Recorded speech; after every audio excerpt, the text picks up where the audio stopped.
A service of KIBMradio.com, the Internet's home for an all old-time radio.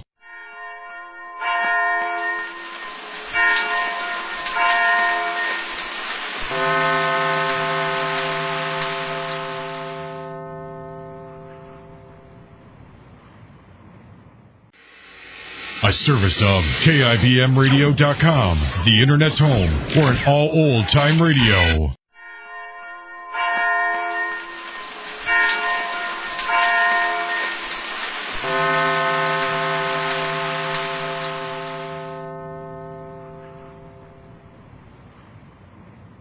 And now, The Steel River Prison Break, starring Bartlett Robinson. A tale well calculated to keep you in suspense.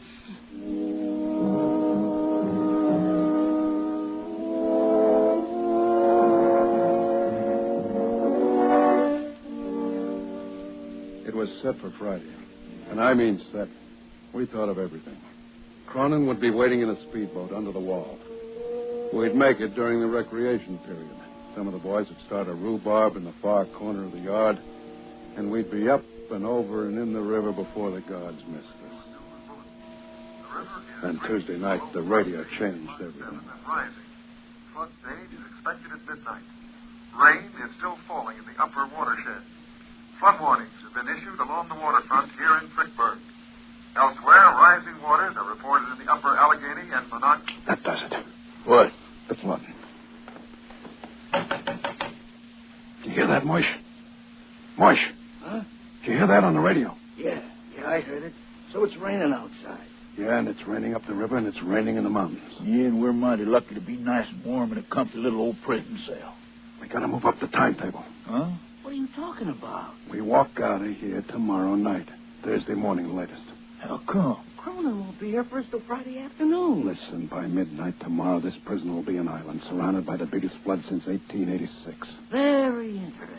I don't know much about these things. We don't ever get much water on the Rio Grande. Well, I know. I was born half a mile from here. I know the floods. I was raised on them. Flooded out twice a year when I was a kid, every fall and every spring. By tomorrow night, this cell block will be a swimming pool. That'll be a change. Tomorrow night, we go. Well, what about Cronin? Cronin ain't gonna get here in this flood. I don't think we ought to risk it, Bragg. There ain't any risk. You don't know how it is when there's a flood. People go crazy. We get out of here, we act like any other characters trying to get to high ground. Only we head for my house, get a change of clothes, and we're on our way. We'll be at Cronin's joint in Youngstown before he could ever get started. I don't know, Bragg. If you're going with me, you'll go when I say so. And I say tomorrow. But, Bragg... What, Runt? I can't swim.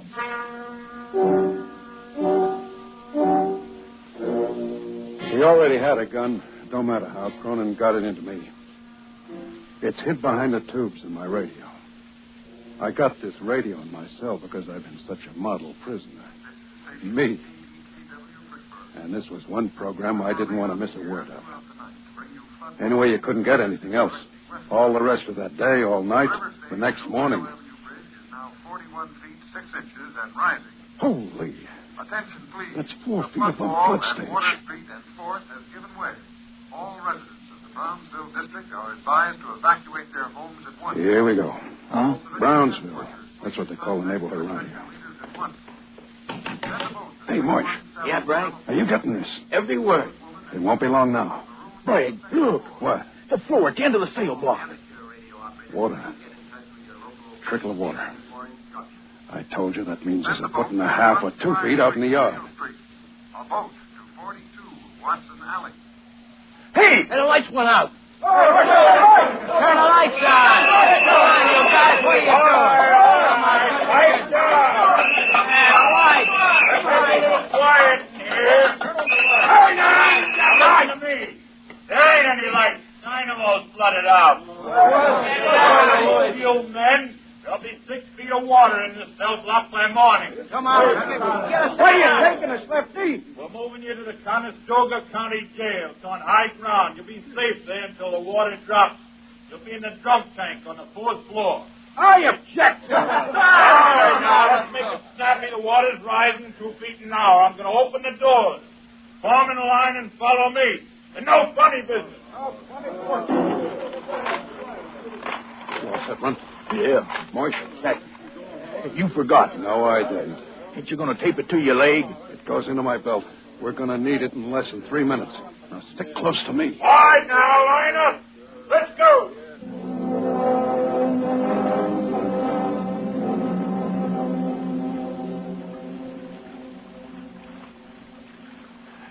This way, men. The buses are right here at the gate. All right, come on there. Keep it moving. Runt. Yeah. Patty by the gate. I'll take him from behind. You get his gun. Right. All right, let's go, man. Make it snappy. You get Lefty, I'll get Riley. Hey, what about me? Runt, shoot straighter. Just keep with me. All right, come on, boys. We got all night now. Snap it up. Come on, get the lead out. What? You got the gun, Runt? Got it. Hey, get back in the line. You make me. Stand right where you are. Don't let anybody move. Get behind me, Runt. Silky. Go on, shoot, Lefty. Patty makes a good chest protector. Relax, Patty. You might not get hurt. Stop that man, Frank. Turn your gun. I just might drop you, Lefty. You know what that'll get you. Sure. But what's the difference? 1 guard or 2 guards? It's the same hot seat. We gotta move, Frank. Every screw in the police will be down here now. Yeah, let's go, boys.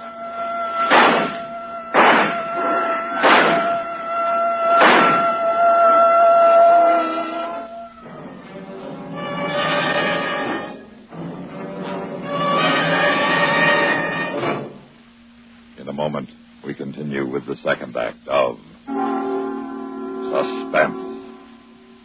Memo on Medals.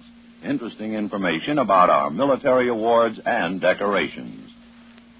Campaign medals were authorized by Congress in 1905 for all officers and men engaged in specified wars and military action, including such widely divergent battles as the Civil War in the United States and the Boxer Rebellion in China.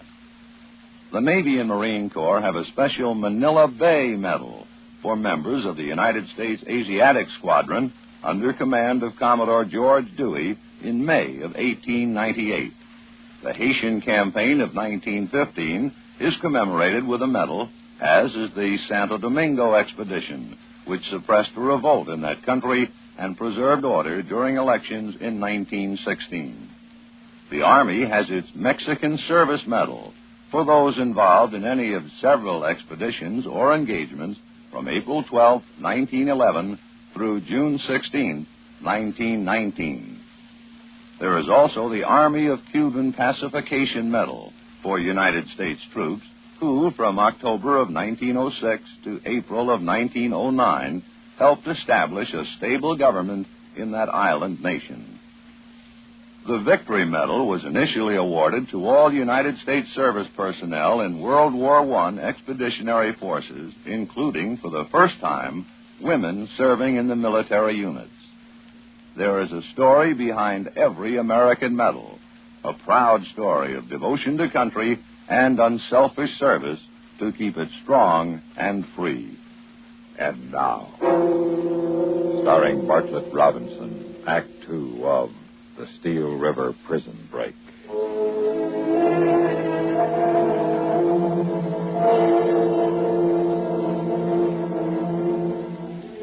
We splashed up Ohio Street, and there wasn't anyone following us. The screws were too busy getting the other cons into the buses. They couldn't have found us anyway, because we lost ourselves behind the swinging doors of Hurley Heath Saloon, where I used to rush the growler for my old man. We were in pretty good shape. I hadn't used my own gun yet, and Runt had 3 rounds left in the guard's gun. So we just stood there in the dark with the water lapping around our knees and watched the buses loaded with stir-birds pull out one by one for the Conestoga County Jail. We had it made. We got it made, boys. Yeah, so far. What do we do now, swim? I told you I can't swim. We ain't gonna walk, that's for sure. My ma's house is 10 blocks closer to the river. This water's going up, not down. And it stinks. Sure, it stinks. Floods always stink. You should smell what it's like when the water drops. Only we won't be here to smell it. Hey, listen. Hey, where's our radio coming from? That's a rescue boat. Maybe you'll rescue us. That's what I'm counting on, Runt. You let me handle it. Just you two act like you was a little tight. Hey, Mac, over this way. Where? Duck. He's using a searchlight. Just stay behind the swinging doors. Over here at Hurley's. What are you doing here? They took the last guy out of here a half hour ago. Yeah, we was in the back room with a pitcher of beer. We wasn't ready to leave yet. You're lucky I cut through this way. Now that the cons are out of the pen, this entire area's been cleared. You guys might have drowned. Yeah, I guess we might. Here, take my hand.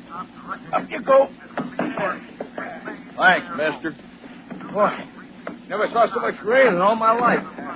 All aboard? Yep. Yeah, then let's... Hey, what kind of suits is that? You guys are kind. That's right, buddy. All right, take off his windbreaker, run. Huh? Strip him. I want to cover this number on my back. Oh, yeah, sure. Give me a hand, boy. There you are, Bray. Good. Over the side with it. Huh? You ain't going to... No, I ain't gonna. You are. Over the side. Right, that's murder. Look who's talking. You shot a guard 10 minutes ago. What was that? Target practice? Over the side. Okay, Bray. Okay, you two. Hit the deck out of sight. Here we go.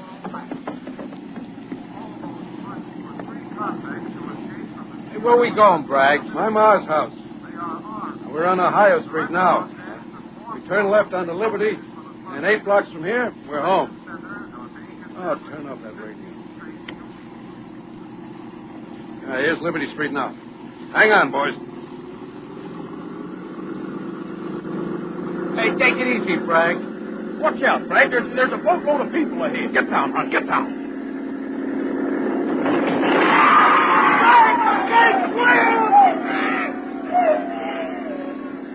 Bragg, you ran down that boat. Yeah, I know. There were women on it. And kids. That's their tough luck. We gotta go back. We can't go back. Hey, where's Run? Huh? Run. Run! Hey, where are you? Get down, Morsh. Now stay out of sight. He ain't here. He must have fell out when we hit that boat. We gotta go back for him. We can't, Morsh. He's got the gun. He had the guard's gun. I still got mine with a full clip. Yeah, but Bragg, he can't swim. I know. Maybe the water ain't deep there, huh? Maybe he can walk. Are you kidding? Look at those storefronts. There's 15 feet of water under us.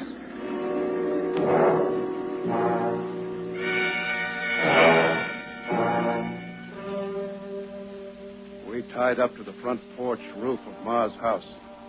It didn't take long to rip the radio and the battery out of that launch, kick a hole in her bottom, and sink her on Ma's front yard. We needed the radio. I wanted to know whether the boys were looking for us or for flood victims.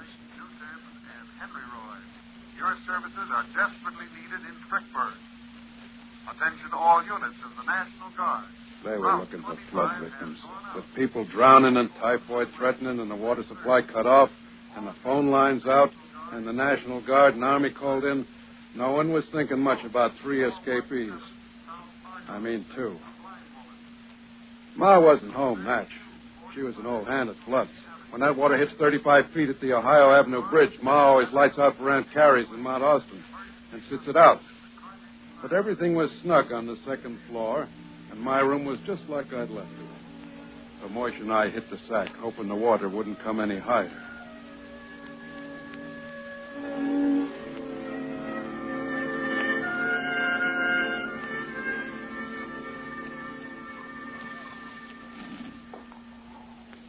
Hey, Moish. Huh? Well, come on, rise and shine, wake up. What are you doing to my cell? This ain't a cell, you jerk. Oh, where am I? You're in my ma's house, remember? We ain't stir no longer. Yeah. Oh, come on, get with it. Look out the window. I'm hungry. Oh, who ain't? Look at that. What? It stopped raining. The water's dropping. You can see the parlor windows on the house across the street. So, by this afternoon, we can move. I'm hungry. Well, you're going to be hungrier. Ma's kitchen will be 3 inches deep in muck. Hey, when this water drops, they'll be looking for us. And we won't be here. By midnight tonight, we'll be in Cronin's joint in Youngstown. How? You're here, ain't you? Yeah. And don't ask how. Just take my word for it. We'll be there.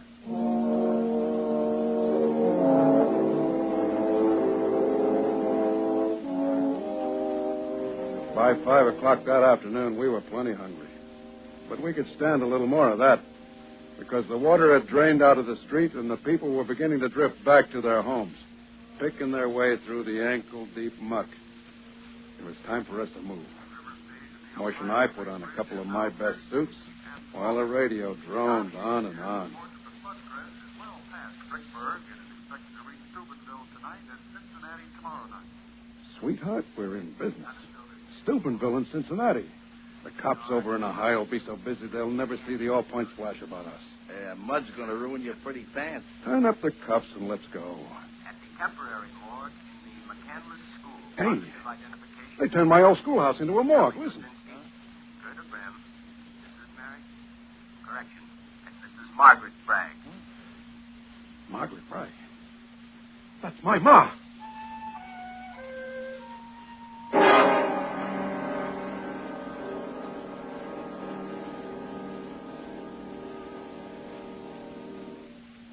In a moment, we continue with the third act of Suspense. We have together ample capacity and freedom to defend freedom. This is NATO, the North Atlantic Treaty Organization. NATO possesses a shield of well-equipped, highly trained land and sea forces, plus tactical air support and special units. The NATO shield extends from north of Norway to the eastern mountains of Anatolia in Asian Turkey. Complete disposition of forces is covered by a radar warning system, plus a perfected network of telecommunications, enabling the Supreme Commander to direct operations with extreme rapidity over a 2,000-mile front. The United States of America is a part of NATO. You should be aware of and alert to the programs and objectives of the North Atlantic Treaty Organization. And now, starring Bartlett Robinson, Act 3 of The Steel River Prison Break.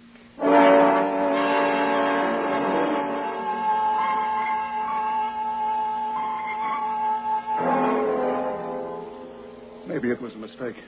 It wouldn't be the first time they'd made mistakes like that. Or maybe it was a trick. Maybe the warden put out that flash to trap me. But maybe it was on the level. I had to know if my mother was dead. I had to be sure. So Mosh and I slouched through the mud up to our ankles, but not out on the Youngstown Road. I was headed for the schoolhouse. And Mosh, well, he's a good kid. He come along. They were stretched out in the assembly hall. Row on row of them, on cots, covered with sheets. In the assembly hall where us kids used to pledge allegiance to the flag and sing America the Beautiful. Bragg, Yeah, even if they got her here, maybe it's a trap. I gotta be sure. I gotta see her. Yeah, I know. If you want to get out, you go. It's okay with me. Oh, no.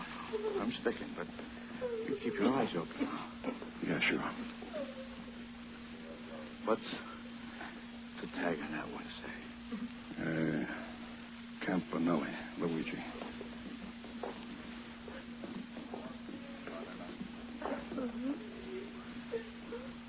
This here one.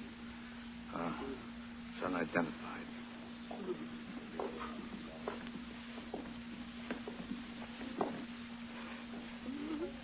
Leroy, Sarah Jean. I went to school with her father.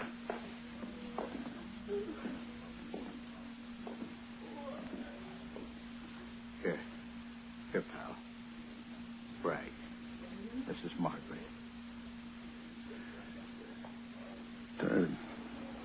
Turn down the sheet, will you, Mosh? Huh? Yeah, sure.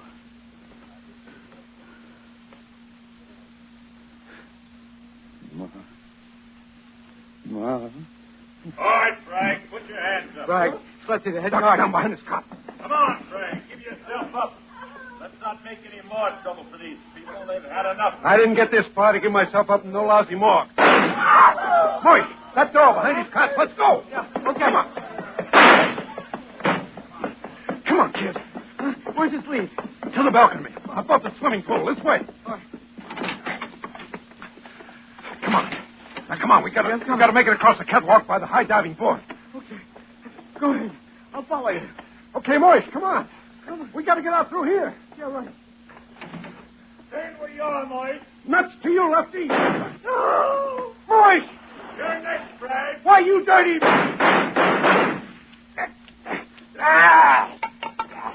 You ready to come now, Bragg? Yeah. Yeah, I'm ready. Hold out your hands. Okay, let's go. Lefty, Yeah? can I say goodbye to my ma before I go?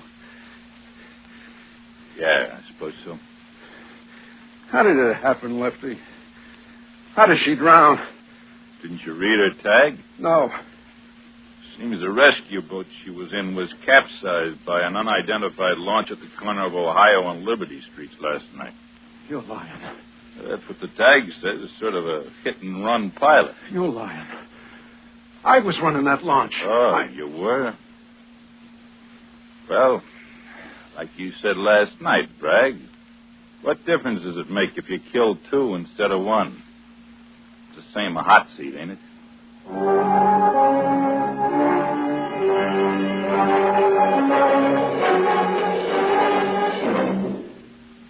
Suspense, in which Bartlett Robinson starred in the Steel River Prison Break, written, produced, and directed by William N. Robeson. Supporting Bartlett Robinson in the Steel River Prison Break were Barney Phillips, Jerry Hausner, Jack Moyles, Sam Pierce, Eddie Firestone, and Norm Alden. Listen. Listen again next week when we return with The Voice of Company A. Another tale well calculated to keep you in suspense. Suspense. And the producer of radio's outstanding theater of thrills, the master of mystery and adventure, William N. Robeson. During its long and distinguished career on the air, Suspense has never taken an editorial stand until now. Now we state unequivocally that this program is against murder. Oh, we play around with the more titillating and entertaining aspects of murder from time to time, but fundamentally, we're against it, as a personal, national, or international policy. Only those in favor of murder will find anything objectionable or controversial in the next half hour. The story you're about to hear is but a tiny word of protest. Perhaps it is too little, but please God, let it not be too late. Listen then, as Everett Sloan stars in The Voice of Company A, which begins in just a moment. And now, The Voice of Company A, starring Everett Sloan. A tale well calculated to keep you in suspense.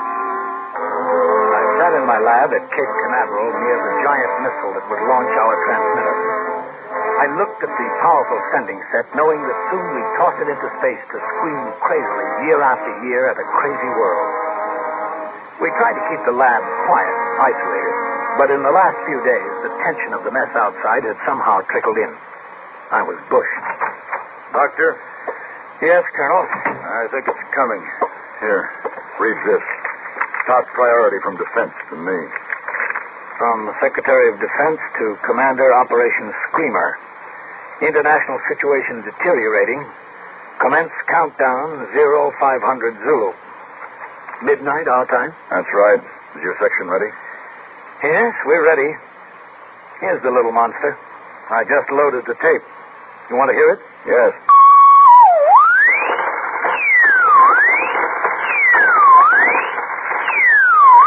Oh, brother.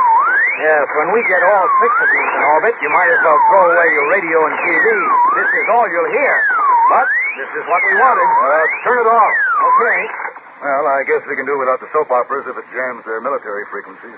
The soap operas will lose their audience anyway when the ballistic missiles hit. You know, this thing will probably survive us, Colonel. You ever think of that? Screaming away up there when there's nobody left to hear it? It's kind of funny in a way. George, you're tired. Were you in London, Colonel, in World War II? No, Burma. Why? I was in London when the V-2s first hit. 2nd Louis, Company A, 16th Infantry. I was on a 72-hour pass with some of my guys. We thought the V-2s were the last word, Colonel. A regular bomb you could hear coming.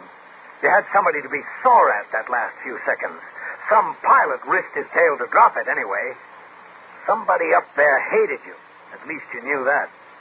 It wasn't humane, but at least it was human. But a V-2, Colonel, it goes so fast you don't hear it. And there's nobody to hate except some guy sitting at a control panel a couple of 100 miles away. And now we've got ICBMs. 5,000 miles through space. Oh, yes. We've come a long way. A long way. Yes. Well, I'll report that we're ready. The colonel looked at me strangely as he left. I knew he thought I was cracking. Maybe he was right. Almost hating to do it, I flicked on the radio, knowing what I'd hear. Under the age of 50 were called to the colors in France today. Germany has mobilized the reserve components of the new Wehrmacht. Ambassador Lippincott arrived this afternoon at Washington National Airport and said that he saw no hope of averting war. ICBM... I turned it off. Once I thought it could never happen again. Lying in the broken plaster and spilled beer in a London pub with the sergeant's body pinning me down and Pinky yelling for his mother and Botchner groaning in a corner, I knew it couldn't. But it was happening again, and there seemed to be nothing I or anybody else could do to stop it. I turned to the transmitter to unplug it from the test console. That's when I saw him looking at the set. Hey, how did you get... Who are you? Hello, Lieutenant. Or it's Doctor now, ain't it? Botchner. Is it Botchner? Yeah, Lieutenant. It's me, Sad Sack Botchner. But you were killed. You got killed in that pub. Well, in a manner of speaking. No, I must be cracking up. No, Lieutenant. Relax. I got a message for you is all. Me and Pinky and the Sarge and Pete, we drew cards to see who'd come back. I won. But I don't... So you're gonna toss this thing into space. Yes. And it's got like a tape that plays over and over, fouls up the radios all over the world? Yes, except our military frequencies. Now, ain't that clever? Me and Pinky and the Sarge and Pete, we get creamed in that crummy pub in London, and you come out smelling like a rose. And for what? So you can figure out something like this? Now, look, Botchner, it wasn't only me, the Defense Department and the... Yeah, I know. I've been down that road, Lieutenant. Well, me and Pinky and the Sarge and Pete figure you ought to put something better than what you got on that tape before it's too late. Something better? Like what? Well, I'll tell you, Lieutenant. Pinky thought it up. Remember, he was always kind of screwy on religion. So he told me, standing gray-faced and sloppy as ever in my lab. I knew I was dreaming. I had to be. He told me what to put on the tape. And I laughed. What is this, a joke? We don't do much joking, Lieutenant. Mostly we sit around thinking. 10 million guys in different uniforms, thinking of the dames we didn't get to meet, and the summer evenings we didn't get to smell, and the kids we never got to have. Well, you better do what we say, Lieutenant, because tough as it is at times, it's better here than it is there.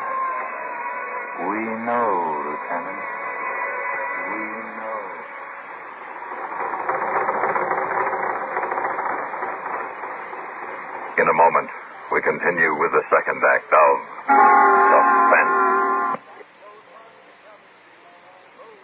And now, starring Everett Sloan, Act 2 of The Voice of Company A. I sat for a long time wondering if I'd really seen Botchner, wondering if I was losing my mind. And this idea of Pinky's, or whoever it was, it was crazy. But I knew suddenly that I had to try it. I had to try it, but I had to move fast. Once the installation crew arrived to pick up the jammer, it'd be too late. There were almost 100 technicians working in my section. Like any group of Americans, they came from every background. Some, like von Terhoff, were newly naturalized citizens. I buzzed my secretary on the intercom. Yes, Doctor. Get von Terhoff up here right away, Carolyn. And, Pierre Duval, he speaks French, doesn't he? Yes. And that new technician, Barbara Chang, does she speak Chinese? Yes, I think so. Why? Send her up. Who speaks Russian? Russian? Why, I don't know. Poznansky. A lot of Poles know Russian. Send him in, too. And, Carolyn. Yes, Doctor. I want to see them one at a time. It was easy with Duval and Poznansky. They accepted my story without a question. But von Terhoff looked at me strangely. I did not know you were a religious man here, Doctor. You say that this is for your minister? Yes, it's just an idea he had for next Sunday's sermon, Von. If you'll just speak into the mic. Well, it seems to me a strange time to... Well, it'll only take a minute. All right. Yeah, ready? Ready. Du sollst dich töten.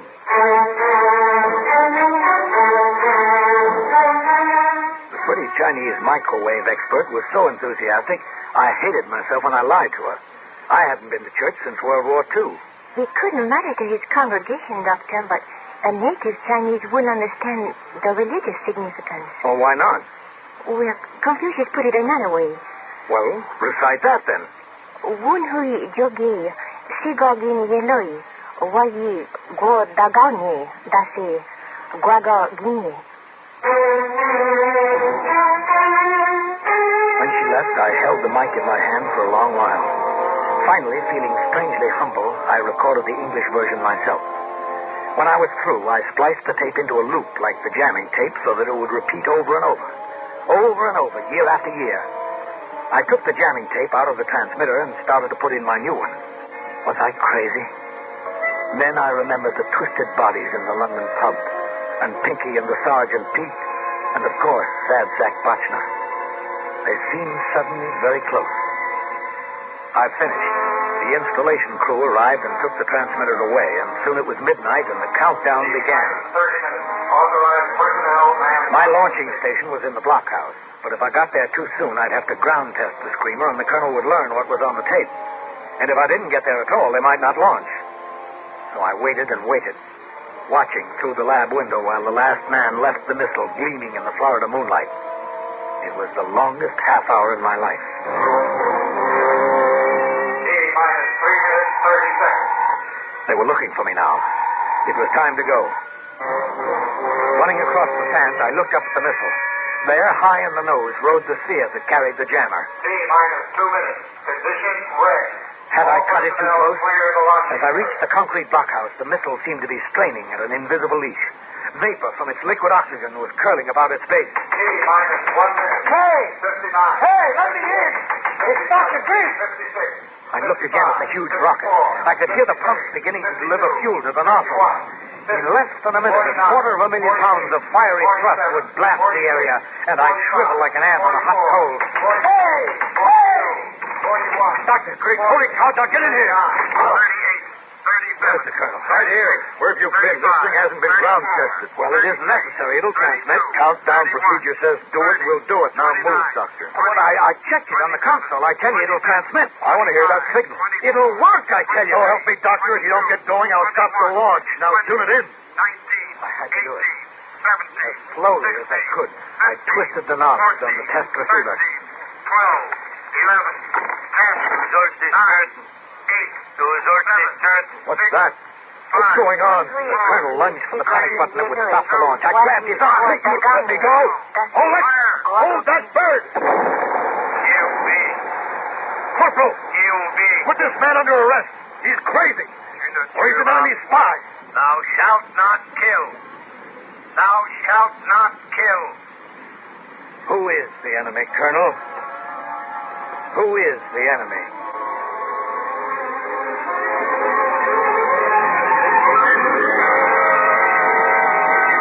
In a moment, we continue with the third act of Suspense.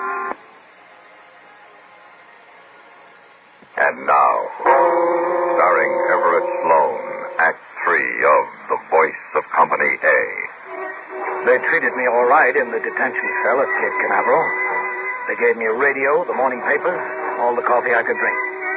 They sent for a psychiatrist to see if I was crazy. 2 men from the FBI questioned me to see if I was a spy. Then I was alone until the guard brought in breakfast. Hey, Doc, what's going on? You tell me. Well, my wife and I, we sit down to eat this morning. We turn on the radio to find out if we ought to be digging a hole somewhere. And this voice comes on saying, "Thou shalt not kill." And in all foreign languages. Now, my wife, she thinks it's the end of the world. Well, she may be right. What are they going to do to you? Try me for espionage, they tell me. If they don't figure I'm nuts. Doc? Yes? We don't figure you're nuts. When the guard left, I turned on the radio to hear the worst. And it was the worst. Mobilization and launched a formal protest against what they called U.S. celestial propaganda. From Washington, no word yet on what is intended by the strange Screamer satellite, only instructions. Instructions on what to do with its passage jammed tunnel rat frequency during a ballistic missile bombardment. Suddenly, I heard it faintly, blanking out the announcer. I looked at my watch. Yes, that was it. It was due overhead. Thou shalt not kill. I switched off the set. I hadn't fully realized the power of our transmitter until that moment. And I hadn't realized the power of the message. A shiver raced up my spine. I felt suddenly that I was not alone. Then I saw him, slouching at the window. Botchner? Hello, Lieutenant. In the guardhouse, huh? Remember when you tossed me in the stockade for being AWOL? Well, this ought to square it. Pinky and the Sarge and Pete and me, we've been watching things. It's working out great. Oh, yeah, just fine.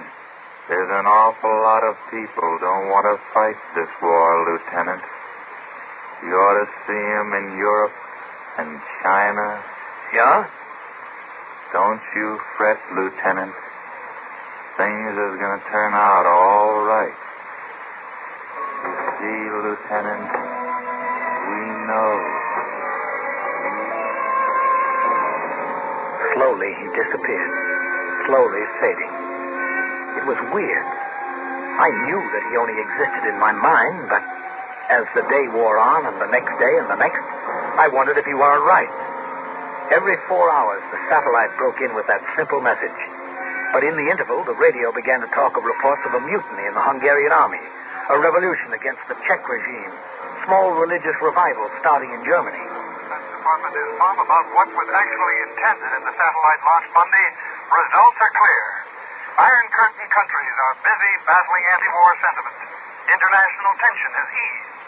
Ambassador Lippincott flew an hour ago to a hastily planned conference in Geneva. More news after the 9 p.m. passage of the satellite.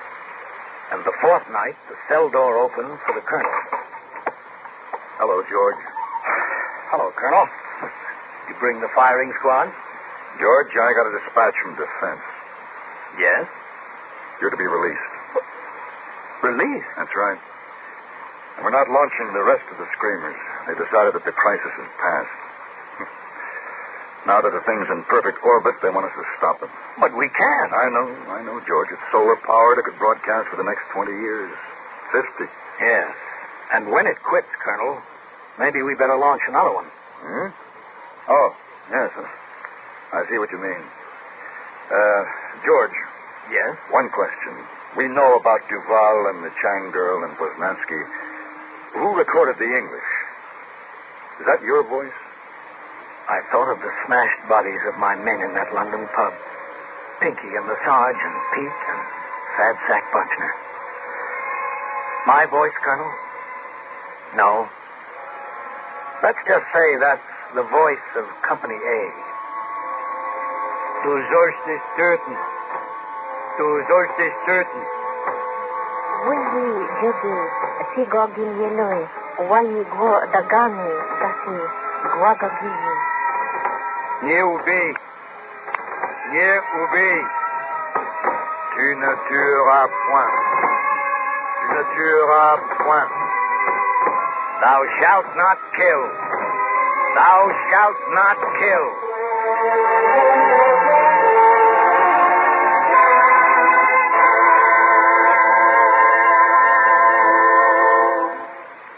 Suspense, in which Everett Sloan starred in William N. Robeson's production of The Voice of Company A by Michael Frost. In just a moment, the names of the supporting players and a word about next week's story of Suspense. Supporting Everett Sloan in The Voice of Company A were Lillian Bayef, John Daner, Barney Phillips, Jack Crucian, and Sam Pierce. Listen again next week when we return with the diary of Sophronia Winters, starring Mercedes McCambridge. Another tale well calculated to keep you in suspense.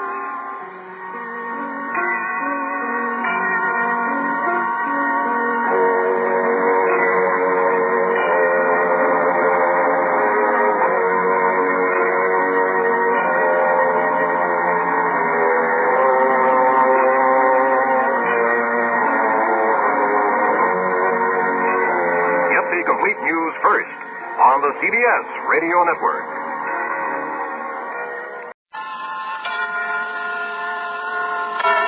Suspense. And the producer of radio's outstanding theater of thrills, the master of mystery and adventure, William N. Robeson. One of the axioms of drama might be summed up in the words, "Don't cheat the audience." Yet one of the most famous short stories of the century, The Lady of the Tiger, does just that. No, we are not about to bring you that famous masterpiece, but the story we are going to tell, in addition to being well calculated to keep you in suspense, is also guaranteed to start a lot of arguments, none of which we hope will become too serious. Frankly, we don't know whether Sophronia Winters or Hiram Johnson is telling the truth, and whether one or both of them are crazy. But there's one point on which we can all agree. Sophronia's diary makes mighty thrilling reading.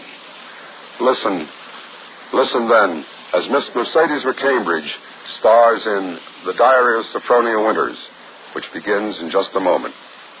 Another visit with Joe and Daphne Forsythe. Hey, honey, I'm home. Daphne. Drop dead. Uh-oh, what's the matter, honey? Don't you speak to me, you Don Juan. Don Juan? Daphne, I'm no Don Juan. No habla español. Very funny. Ha, ha, ha. Well, it was no prize winner, but... Neither are you Lothario. I've often wondered, what's a Lothario? I don't know, but that's what the wives on TV always call their husbands. I guess it applies. Do you want me to go out and come in again? As far as I'm concerned, you can go for a long walk, preferably on a short pier. Well. Oh, come on, Daphne. What's wrong? Your good friend Harry called, and he spilled the beans. Which beans? He said, quote, "Tell Joe he was right about those blondes. They're great," unquote. Blondes? That's what he said. Well? He didn't say blondes. He said bonds. Savings bonds. What?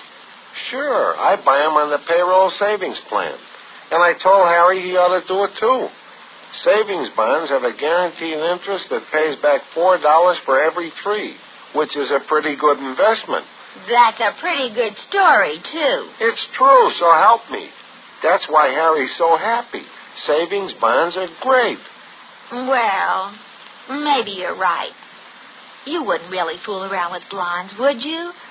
You're too faithful and sweet and kind and... Fast talking. And now,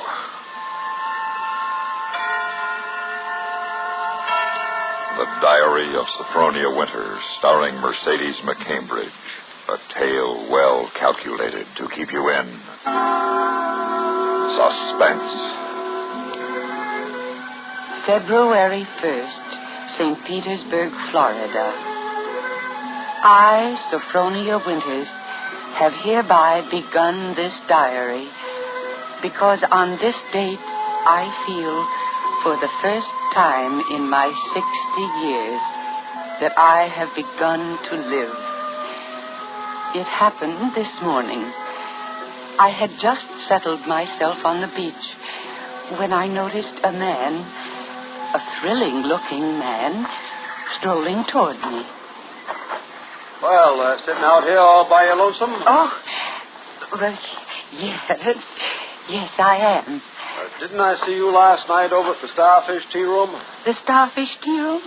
Oh, yes, I was there yesterday. It's a mighty good table over there. Mind if I sit down beside you? Not at all. Oh, just a minute. Sit on this magazine. This sand sticks to your clothes. Oh, sand don't bother me. Johnson's the name, Hiram Johnson. Come from Green Harbor, Maine. Run a big hotel up there summers.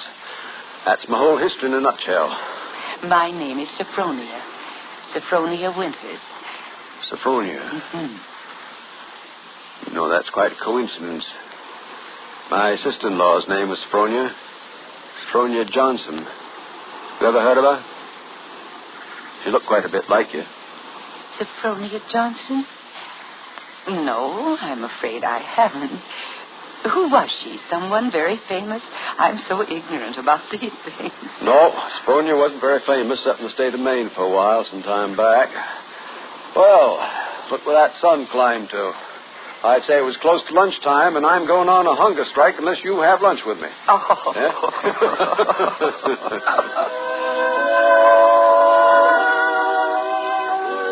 Yeah? Dear diary, now I know what they mean by the young in heart. There is indeed a boy for every girl in the world, and I have found mine. He is so kind and so generous and so strong, and I am so weak because I want to be. Oh, what's the good of waiting, Sophronia? I got to be back at the hotel in a week. We may never see each other again. Oh, Hiram, don't say that. I couldn't bear it. Then let's do it right away, tomorrow. There's a parson out on Coral Avenue who'll do the job for us, and we can take a nice moonlight drive out the Alligator Farm afterwards and have a nice shore dinner. Then climb on board the Orange Blossom tomorrow night for Maine. Oh, but what would your family think? Wouldn't they be shocked? Family's all dead. I'm my own boss. There'll just be the two of us, alone together. The two of us, alone together.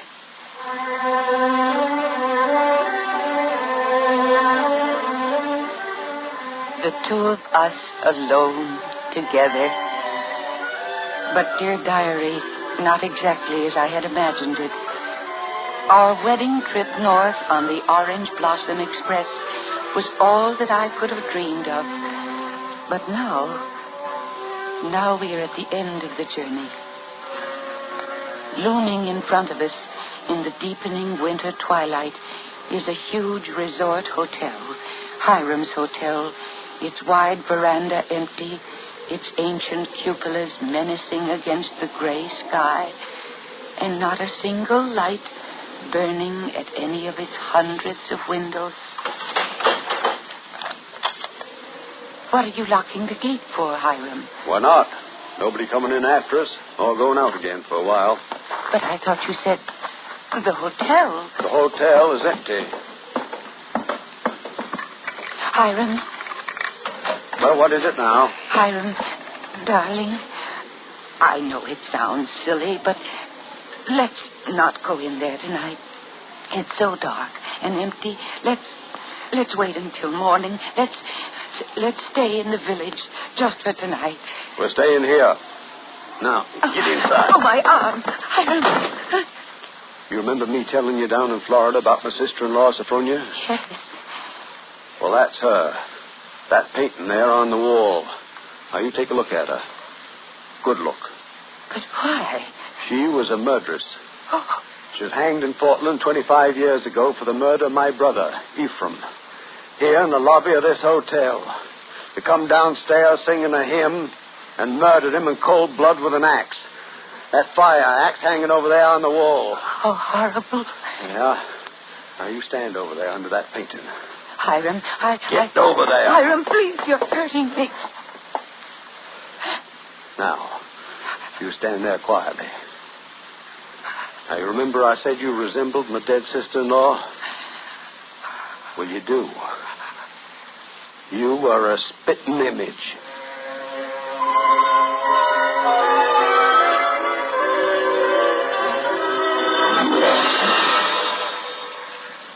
In a moment, we continue with the second act of Suspense. In what form can an act of military heroism be acknowledged? In one example, the form is a rectangular blue ribbon set in a gold-colored metal frame of laurel leaves, worn centered over the right breast pocket of the uniform. A bronze oak leaf cluster may be affixed to the ribbon for each subsequent award of the same decoration. This is the emblem of the Distinguished Unit Citation, awarded to units of our armed forces and those of our allies for extraordinary heroism in action against an armed enemy. One of America's newer military decorations, it is designated to recognize activity on or after December 7th, 1941. The Distinguished Unit Campaign streamer is blue, with the name of the cited action embroidered in white. To be eligible for this citation, the degree of heroism required is the same as that which, in an individual, would warrant the presentation of our second highest award for valor, the Distinguished Service Cross. The Distinguished Unit emblem may be worn permanently by all those involved in the cited action, but for those individuals joining the unit later, the emblem may be worn only for the duration of their assignment. Both as individuals and as members of military units, America's servicemen have proved themselves worthy of medals and worthy of admiration by their countrymen. And now, starring Mercedes McCambridge, Act 2 of The Diary of Sophronia Winters. I cannot understand it, and my heart is heavy. The hotel is deserted, unchanged, and apparently uninhabited for 25 years. Wash bowls and pitchers still stand in the empty rooms covered with cobwebs. The great dining room with its oak woodwork is alive with rats, and a row of broken rocking chairs on the front porch faces emptily out to sea. Does he mean this to be my home? And now, my dear, let me show you the grounds. Oh, but it's dark. I want to show you where my sister-in-law Sophronia is buried. But can't I see it tomorrow in the daylight? You'll see it now, Sophronia. Hiram, you're hurting me. I'm sorry, my dear, but you must learn to do what I say, and then we shall have no trouble.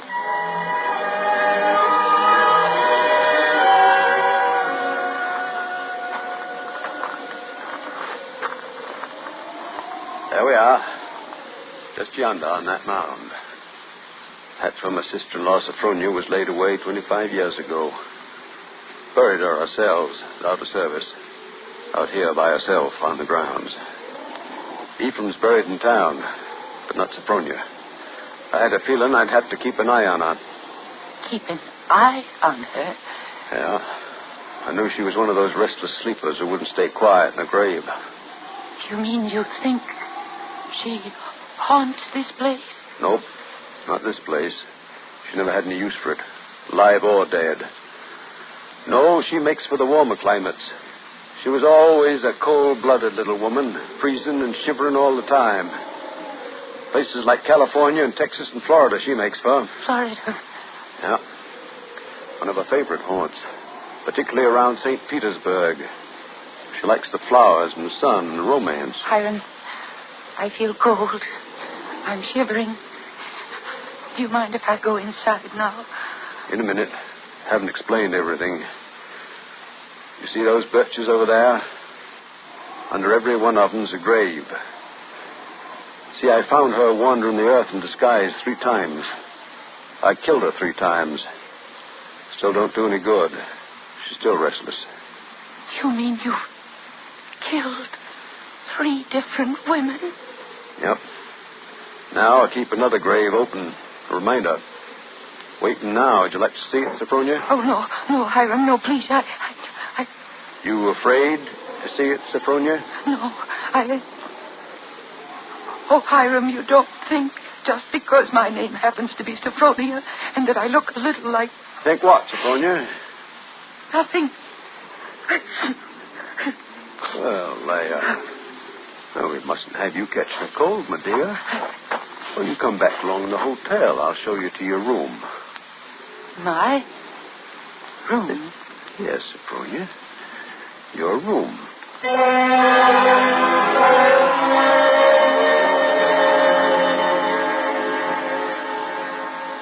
Now, this room's cleanest in the hotel. Always expected to be occupied again sometime. There you see. Kept everything just as it was. Huh? What's the matter? Nothing. It's just that... Seem kind of familiar? No.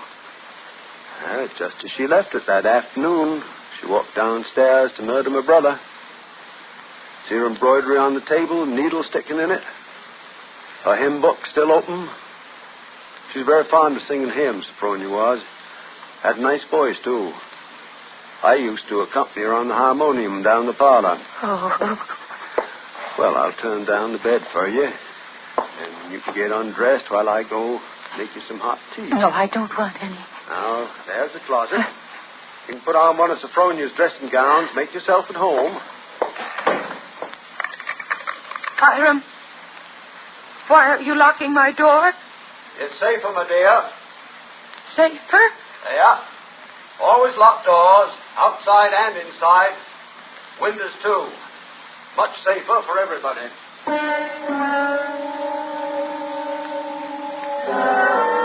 It must be nearly midnight now. I don't know how long it's been since he locked that door on me and left me alone in this horrible room with its hideous little mementos of a dead murderess.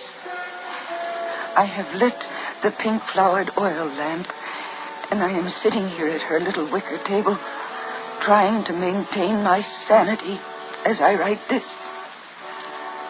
I can hear him downstairs, in the shabby little parlor off the lobby, playing the harmonium, playing the same piece over and over again. My hand has just brushed against her needlework, lying beside the open hymn book, open at the same hymn he is playing, the same hymn he is playing. I shall go mad. I shall go mad.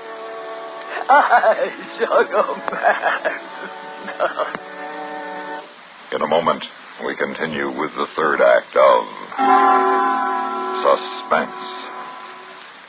We have together ample capacity and freedom to defend freedom.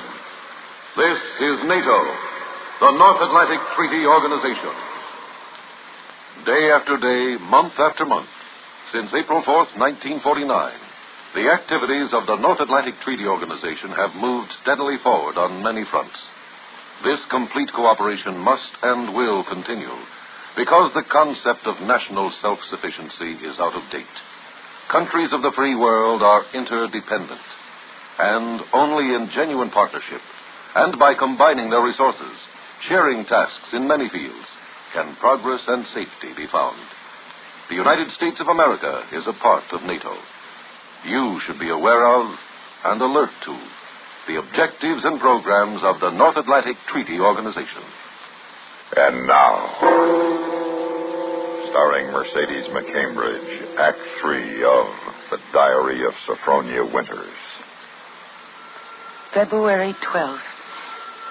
Can it be only a week since I became the bride of a madman?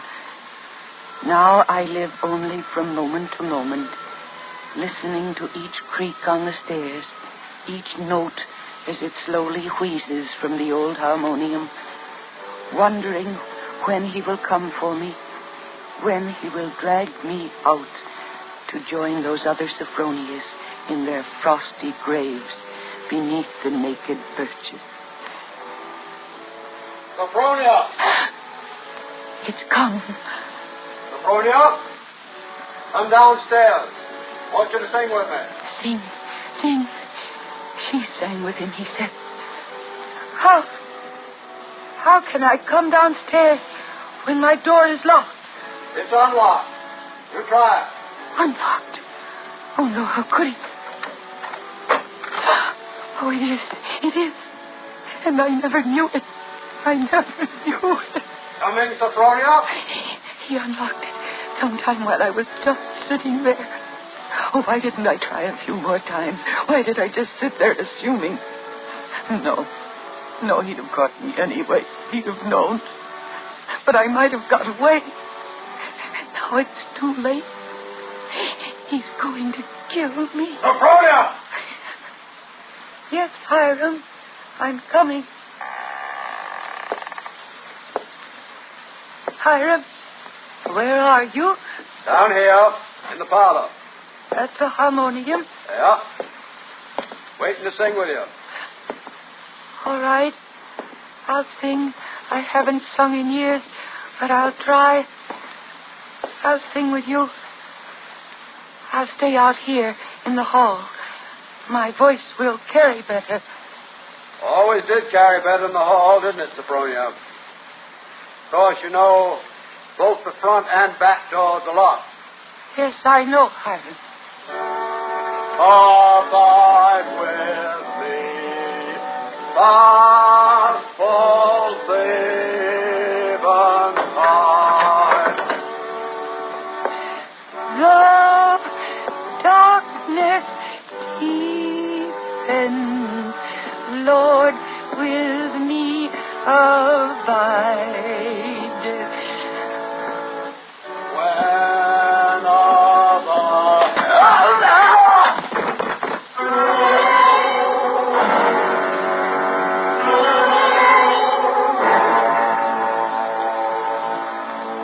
There's only one more page. Shall I read it to you, nurse? Yes, go ahead. March 22nd. I have been sick, I think, for a very long time. The pages of my diary are blank, but I shall take you out again, poor diary, today, and start you over again. I shall never look back at the other pages. I shall only write on and on about this beautiful place, so that no one reading this diary will ever know that I did it.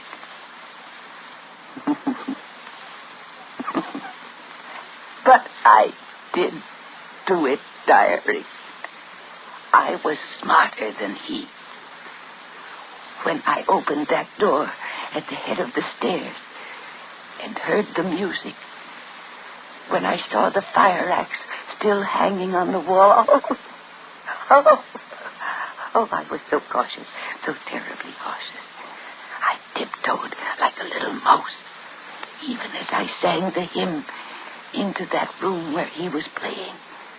If a reflection of that axe had so much as glimmered across the wood, if he had turned. But I was clever, so much cleverer than he. I kept on singing, and now I'm free as a bird. I'm free, and he shall never catch me now, not this time, or ever again, because he's dead. Isn't he, nurse? Nurse? Isn't my dear brother-in-law, Hiram, really dead? Yes, Miss Sophronia, he's dead. And now we'll put the diary away, shall we? Remember what the doctor said. We mustn't overdo if we're to get well. Oh, but I don't want to get well. Ever. I like being sick. I feel so safe.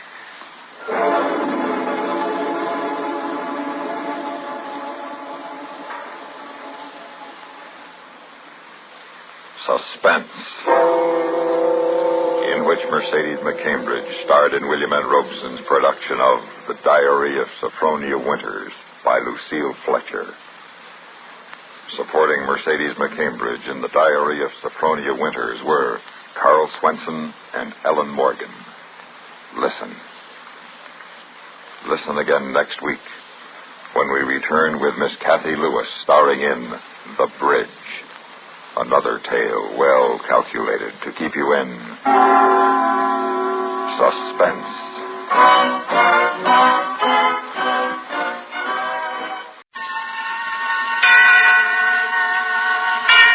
Suspense. And the producer of radio's outstanding theater of thrills, the master of mystery and adventure, William N. Robeson. One of the criteria of a good story is that the characters change for better or worse during its telling. We submit the following as an example, with the pious hope that its moral may reach the heart of any who needs it. Listen then, as Miss Kathy Lewis stars in The Bridge, which begins in just a minute. Another visit with Joe and Daphne Forsythe. Joe, honey. Hi, Daphne. Where you been? Out. Do you love me? Sure, I love you a lot. A whole lot? All right, what did you buy? Well... Come on, you never start a conversation like that unless it involves money. I bought a hat. Oh, how much did it cost? It was a real bargain. How much? $7. Well, that's not too much. It could have been worse. Sweetheart. Oh, no. What else? Well, when I bought the hat, I needed shoes and a handbag to go with it, didn't I? Uh-huh. And I found just the right one. How much? $21.50. And that's for both of them. $21.50. And $7 more for a hat? That's some bargain, that hat. I'm sorry. Well, we're lucky we got the payroll savings plan. A bond every payday is one way to make sure we save something. Gee, honey, you're smart to invest in them. They pay you $4 for every 3. And it's a good thing for us they do. Can you ever forgive me? I guess. Oh, you're so sweet. Why are you so sweet to me? I'm no fool. Come here, you. Oh, Joe. And now, The Bridge, starring Miss Kathy Lewis. A tale well calculated to keep you in suspense.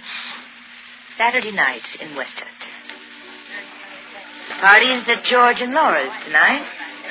But it's the same party as it was last Saturday at the Kincaids and the Saturday before at Millie and John's. The same people doing the same thing. The husbands haven't seen each other since they came up from New York last night on the 505. And they may not have another reunion until the 849 picks them up at Chappaqua Monday morning.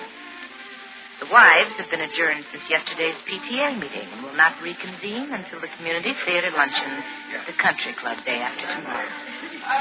The kids are presumably asleep in a score of homes watched over by a TV-watching babysitter with or without dates. Saturday night in Westchester. Togetherness in Westchester. Hey, Liz, what are you doing over here in the corner all by your little self? Thinking? Never heard of such a thing. How about a fresh drink? No, thanks. Come on, Liz, live a little. I'm fine. Dance? Well, that's about all a host can offer with a guest's husband in the room. I doubt if he'd notice. Huh? Who is she, George? She? Who? That girl dancing with my husband. Oh, aren't you being pretty possessive about old Mac? She makes me feel possessive. Who is she? You met her when you got here. Don't be obtuse, George. Now answer my question. Well, her name is Edith Elwood. Works for the competition, Marlin Advertising. Been there about 3 months. Funny.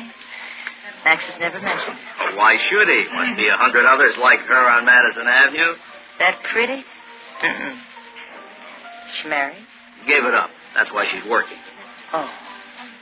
George, have you ever seen them together? Huh? You know, lunch, cocktails? Hey, what is this, a third degree? He calls her Edie. I heard him. Well, you know how it is. We're always taking people to lunch. It's part of the business. I see. Thanks for telling me, George. For heaven's sake, Liz, I haven't said anything. You've said enough. Now, look, Liz, don't you go getting any crazy ideas. Where are you going? Out. I need some fresh air. Yeah, but it's raining cats and dogs out there. What difference does it make? I seem to be all wet anyway.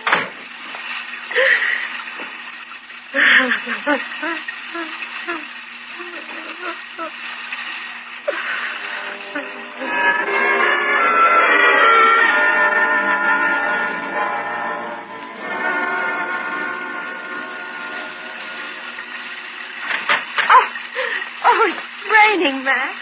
Stand close to me under this awning. You won't get wet. Like this, Max? Mm-hmm. Like this. Oh, I adore the rain. So rainy. It was raining the day we met. Remember, Edie? Yeah. In front of 485, you stepped off the curb practically up to your knees. That's because I was looking at you instead of where I was going. Oh, you poor boy.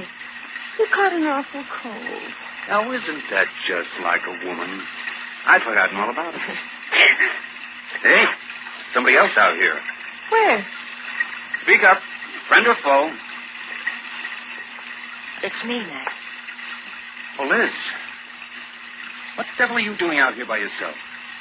Would it be all right if I were out here with someone else? Perhaps I'd better go back inside. Edie, wait a minute. Is your wife getting in your way, Max? Now, what kind of a remark is that? I couldn't help overhearing you. Oh, that was just party talk. Was it? I remember that cold. I remember it very well. It almost turned into pneumonia. I'd forgotten. I haven't. What's the matter with you tonight? You've barely been civil to people all evening, and now you're out here moping by yourself. I'm sorry, Max. I've been thinking. Thinking what? The times you've called recently to say you had to work late. How long it's been since you've asked me to have lunch with you in town? You know I've got 2 new accounts to worry about, in addition to all... Beautiful. What? Who's beautiful? Edith. Or as you call her, Edie. Liz, I'm not going to stand out here in the rain and defend myself against such ridiculous... Then don't, Max.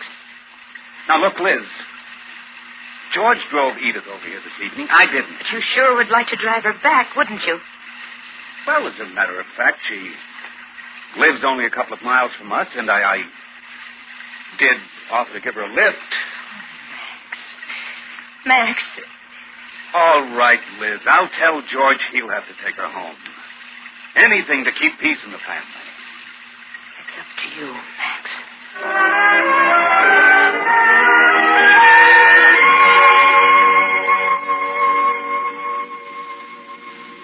I don't know what I'd have done if you hadn't given me a lift, Max, with this rain and all. Oh, no trouble at all, Edie. Edith.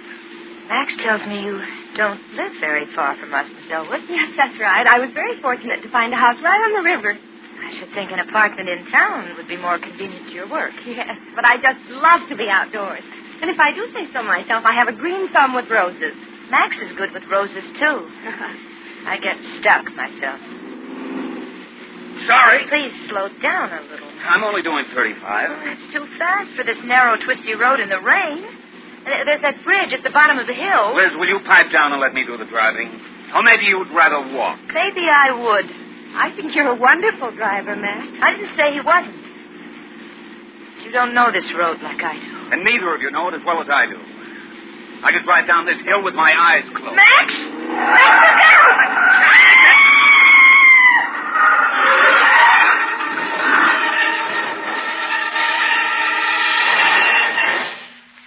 In a moment, we continue with the second act of Suspense How can heroism be acknowledged and symbolized? Recognition of outstanding heroism takes the form of America's supreme military decoration, the Medal of Honor.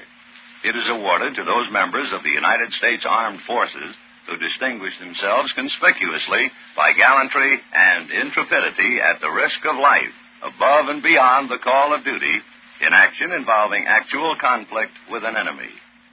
For recipients in the Army and Air Force, the medal is a gold-finished bronze star with the head of the ancient goddess Minerva in the center. A laurel wreath in green enamel surrounds the five-pointed star, which is suspended by two links from a bar bearing the inscription, Valor, and surmounted by an eagle with wings outstretched. The ribbon pad directly above is light blue, with 13 white stars arranged in the form of a triple chevron. The President of the United States is the only government official authorized to present the Medal of Honor. The award is made by the Commander-in-Chief in the name of Congress, thus accounting for why this highly esteemed decoration is sometimes incorrectly referred to as the Congressional Medal of Honor. Only a very small number of the many millions of U.S. Armed Forces personnel, past and present, have been presented this great symbol of courage to which free men can aspire, the Medal of Honor. And now, starring Miss Kathy Lewis, Act 2 of The Bridge.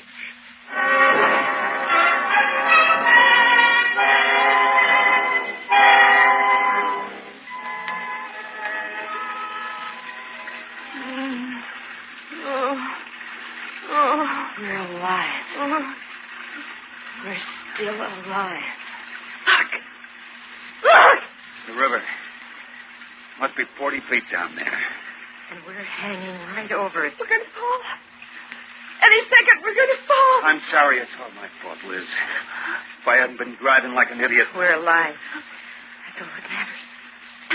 Max. Yeah. Look at that. The headlights. They're dimming. Short, probably. There they go. So dark. Hurry up, Jim. I've got to get out. Edith, stop it. Keep your hands off that door. There's nothing under you but water. What's that? There's a car coming. Across the bridge. They'll see us. Oh, they've got to see us. We're down here! We're down here! They can't see us, Edith. We're hanging at least 10 feet below the floor of the bridge. Come back! Come back! They couldn't have seen us even if our lights had been working. There'll be another one come along. We're falling. No, we're not. We slipped a little, but whatever we're caught on is still holding. There's a flashlight in the glove compartment. You're closest to it, Edith.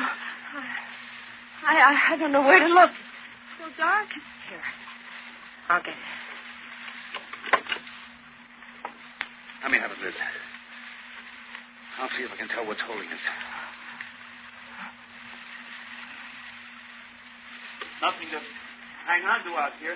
Oh. The cement abutment. Absolutely smooth. Try the other side. Edith, you're closest to the window. What's that? On my hand. Looks like blood. Your nose is bleeding. My nose. No, I'm hurt. It's broken. I'm sure it's broken. I'll be disfigured. It's just a nosebleed. Now take this light. See if there's anything out your side we can hang on to. It's so dark out here, I can't see anything. Oh. What was that? I dropped the flashlight. I couldn't help it. I'm hurt. I'm in shock. You just have a nosebleed. I don't want to die. I don't want to die. Edith, hysterics aren't going to get us out of here. Whatever's holding us must be under the back wheels. We'd better climb into the back seat and reduce the strain. I'll go first. Not the heaviest.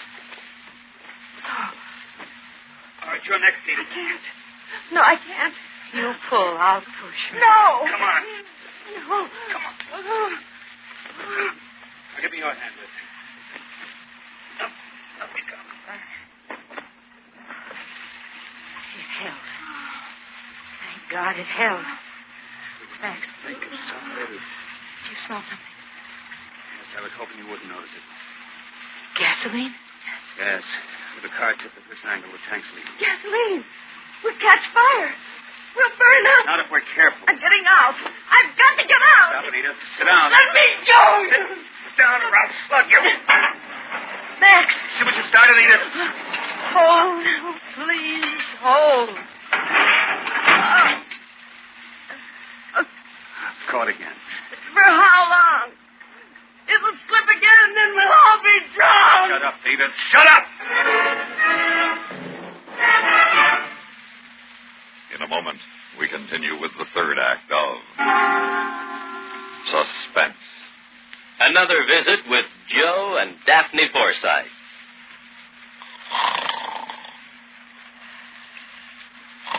Joe.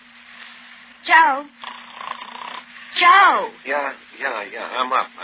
Forget breakfast. I'll shave at work. Joe, it's not time to go to work. Then why'd you wake me up? You were snoring. How about that? You were snoring loud. Oh, really? I just wanted to quiet you. I thought I was quiet. You sounded like a buzzsaw going through a pine knot. Pretty good. I wish I could be with you at 2:30 in the morning. You can go back to sleep now. Oh, gee, thanks. You can get a good night's sleep, too. Our savings bonds will protect us. Huh? They protect us. The money we invest is used to protect our country and its freedoms. Why, all around us we can see the safeguards that our bonds are paid for. How about that? So, you see, when you buy that savings bond with every paycheck, you're really investing in a secure night's sleep. Not in this house, I'm not. What? Good night, Daphne. Good night, Joe. And now, starring Miss Kathy Lewis, Act 3 of The Bridge.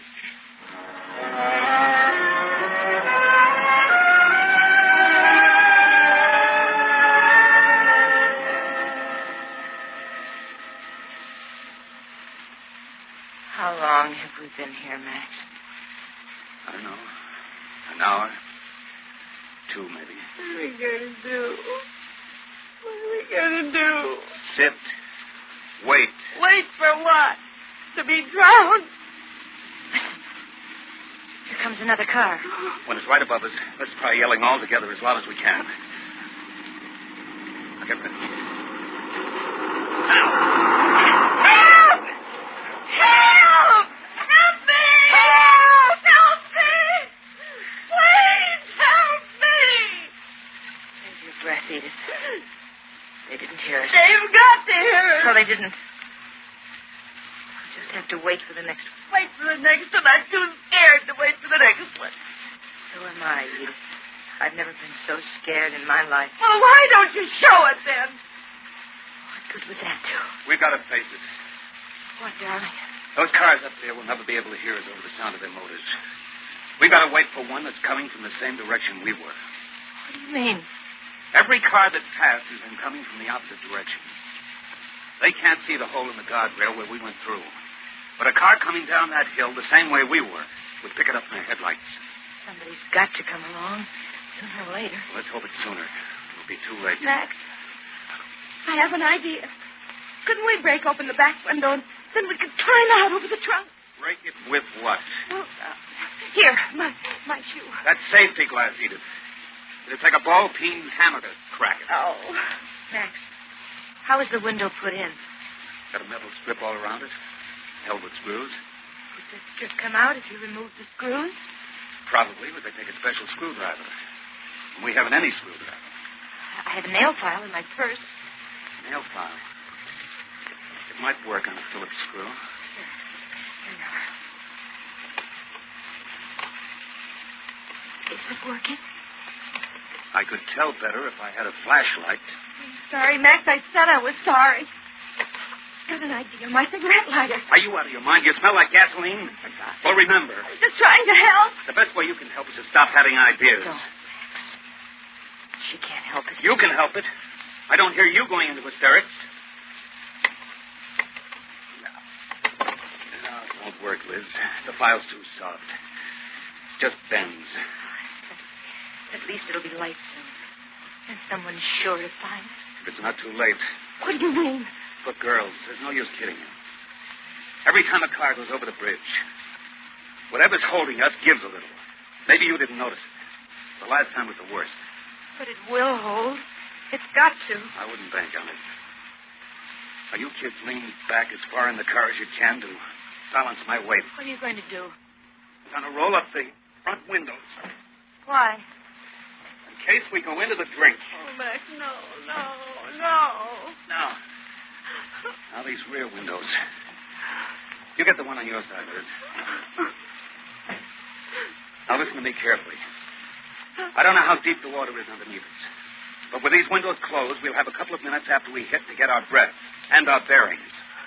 If the water's shallow, we may be above the surface and we'll have no problem. If we're completely submerged, we'll have to roll down the windows, let the car fill up, and then swim out. No, I can't. You can't what? I can't swim. Listen, I hear a car. Yeah. This may be the one that shakes us loose. Oh. Sit tight now. I don't feel the bridge shaking.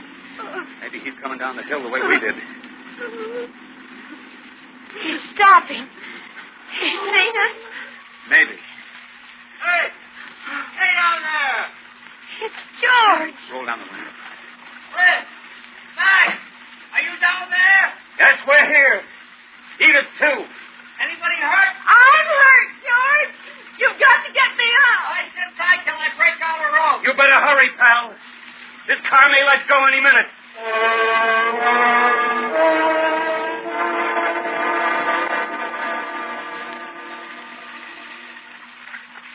Had it, girl. Now, just a couple more feet, Edith. I can't, George, I can't. Yes, you can. Here, give me your hand. How you coming, Liz? Fine. Need a hand? No, I can make it. You okay, honey? Safe and sound. That was a close one.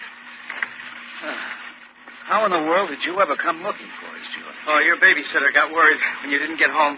She phoned me. Bless her. Are you all right? Yeah, Liz and I are fine. But you'd better get Edith to a hospital. She's had a nose. Come on, George, please take me away from this awful place. Watch out for this truck. Yeah, he's pounding to make the hill. They always do coming across the bridge.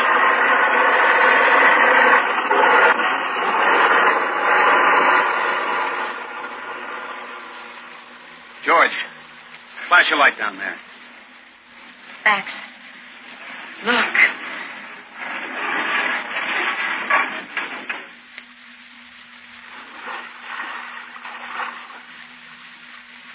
There, but for the grace of... Look, darling. It's sunk out of sight. Yeah, deeper than I thought. Well, pal, looks like you just lost yourself an automobile. I almost lost a lot more than that tonight. Huh? George, will you please take me home? Come on, George. You mustn't keep your date waiting. My date? Well, you brought her to the party, didn't you? It's only polite to see her home. Only, do you mind dropping Liz and me first? We're tired. We want to get to bed. Don't we, honey?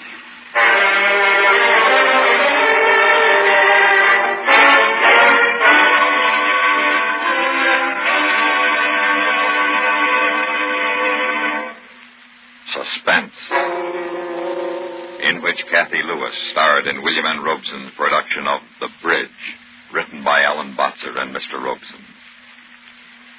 Supporting Kathy Lewis in The Bridge were Virginia Gregg, Jerry Hausner, and Bill Quinn. Listen. Listen again next week when we return with another tale well calculated to keep you in suspense.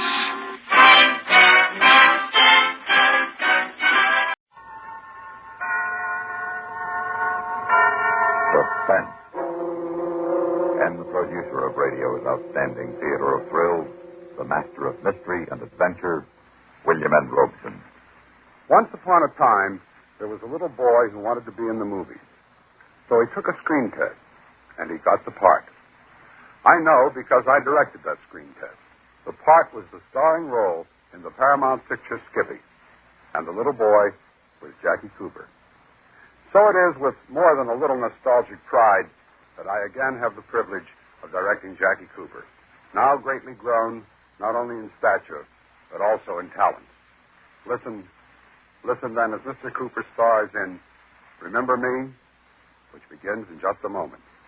Another visit with Joe and Daphne Forsythe. Joe? Joe? Joe, stop reading that paper and talk to me. I'm listening. Go ahead. Well, I was talking to Mrs. Snyder today. You know, she's the one whose boy had 31% less cavities. Uh-huh. Well, she thinks that we should buy bigger savings bonds. Uh-huh. She says that when people can afford it, it makes more sense. Oh, she says there are a lot of different denominations. They start at $25, but then there are 50, 100, 200, and even $500 bonds. Is that so? And then with the ones we've already bought through the payroll savings plan, we have quite a nest egg. Uh-huh. Are you listening to me? Uh-huh. Did you know that the total accumulated compounded semi-annual interest of the Series E savings bond will amount to 93 1/3% of the original purchasing price? Uh-huh. I thought so. Joe, what did I say? You said that United States savings bonds are a safe, easy way of investing. I did. That they help guard our country's freedom. And? They're the best investment in America's future. I said something else, too. Oh, yeah. You said that the total accumulated compounded semi-annual interest of the Series E savings bond will amount to 93 1/3% of the original purchase price. Well, now, how did you do that? Husband's trade secret. And now, Remember Me, starring Jackie Cooper. A tale well calculated to keep you in suspense.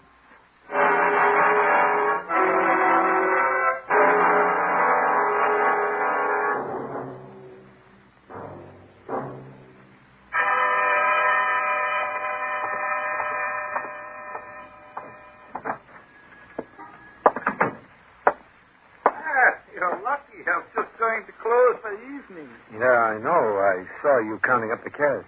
From the street? Maybe I should be more careful, huh? Yeah, maybe you should. All right, let's have it. Huh? The cash. This is a stick-up. No, you can do this. You can. This gun says I can. Now empty that cash register into a paper bag, all of it. But it isn't worth your trouble. This is just a little grocery store. Get out of my way. I'll do it myself. No, you get out here, you dirty hoodoo. Help, please, help.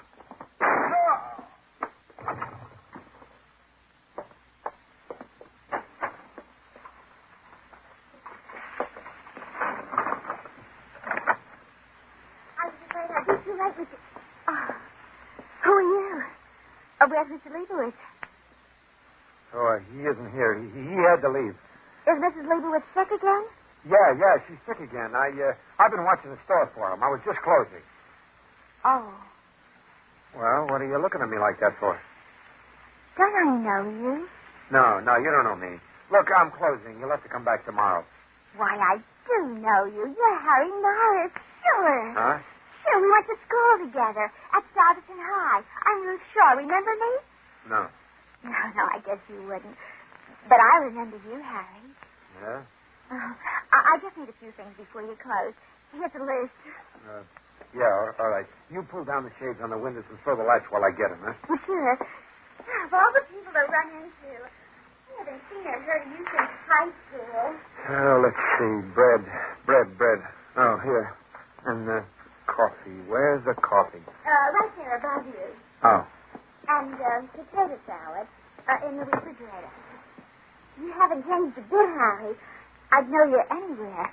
You know, I never forget a face, especially yours. This kid's gotta go. She could put the finger on me, but fast when they find the old man's body. Now I gotta kill her, too. But not here. Someone might have heard the shot and called the cops. I gotta get out of here and take her with me. All right, here's the potato salad. Now, what else you want? I guess that's all. Just put it on a bill. Yeah, sure. Oh, this bag's heavy. Oh, here, Let me carry it for you. Well... Oh, come on. I'll walk you home. We can talk about old times. Well, I only live around the corner on 3rd Avenue. Come on, then.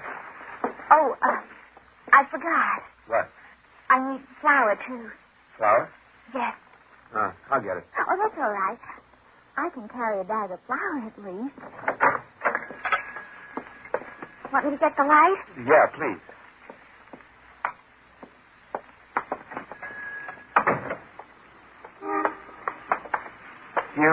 You know, Ruthie, it's been a long time since high school. You've got a good memory for faces. I know. I'm sorry I don't remember you. You wouldn't. You were a big shot. A football player and all that stuff. All the girls had a crush on you, Harry. Did they? Yeah. Who do you live with, Ruthie? Your family? No, I'm a big girl now, Harry. I live all by myself. That's all I wanted to know. She lives all by herself. So I'll get rid of her in her own apartment and no witnesses. Well, here we are. Home sweet home. Well, not bad. You fixed it up by yourself? Yeah. Here, let me take the bag. Sit down while I put this stuff away. Sure. Yeah. You fixed this place up okay. Nice view, too. Yeah, of the L. It goes right past the window. But you get used to that, too. You should have seen it when I moved in. It was really a mess. Then I went to work on... Oh, I thought you were in the other room. What are you doing? I got some flour on my skirt. Oh. I'll put some water on for coffee. It's a good idea. Come on in the other room, Harry. I want to show you something. What? A picture of you. Of me? In a football uniform, yeah. I still have our class book. Your picture's in it. Sit down. Yeah, sure. Funny running into you. I was going through this book a couple of weeks ago, and I was thinking about you, wondering whatever became of you. You were thinking about me? Uh-huh. Well, you didn't know it, but I had a big crush on you when you were in school. No, I didn't know. I thought I was a big shot in those days. I couldn't see anything. Yes, you did. Oh, look. Here's a picture of the Thanksgiving dance in the gym. Senior year. Yeah. You remember it? I'm not sure. You asked me for a dance that day. Was I surprised? We mingled and started, and they stopped the music to take this picture. And you ran off to find Mona Stark. Mona. You remember her? Yeah, I remember Mona. You were going with her when you quit school, weren't you? Yeah. What happened? We broke up. Why? Oh, I borrowed a car from a pal so we could drive up to Connecticut and get married. It was a big yellow convertible. Wanted to make a big impression. Mona liked to be impressed. Only my pal forgot to tell me it was a stolen car. What happened? I never saw her again. I saw a picture of her, though, on the cover of a secret detective magazine. She had a gun in one hand and a bottle in the other, and some guy was choking her. She looked pretty good. Well, enough of the good old days. What are you doing now, Harry? For a living, I mean. Me? Nothing worth talking about. How do you happen to know Mr. Leibowitz? Mr. Leibowitz? He's the sweetest old dear. He'll take credit right up to his ears. But people always get around to paying him. You must know him pretty well to be left in charge at the store. Well, I just... What's that? It's the elevator. It goes right past the window. Shakes the whole building. How do you put up with that? You get used to it. Noisy, huh? Yeah. You could fire a cannon here when it goes by and you wouldn't hear it. You get used to it. Oh, I think the coffee's ready. Only take a minute. You could fire a cannon. And I'm only going to fire a 38. Sure. All I have to do is sit and wait. We'll drink coffee and talk about the good old days. And after the L goes by the next time, I'll walk out of here with nothing to worry about. And Ruthie won't be able to remember a thing. She'll be dead.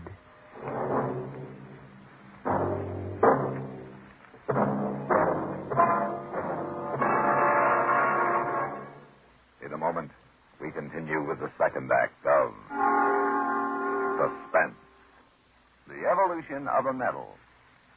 In 1847, during the war with Mexico, Congress established a citation award for conspicuous service by members of the United States Army. This was the Certificate of Merit, strictly for Army enlisted men.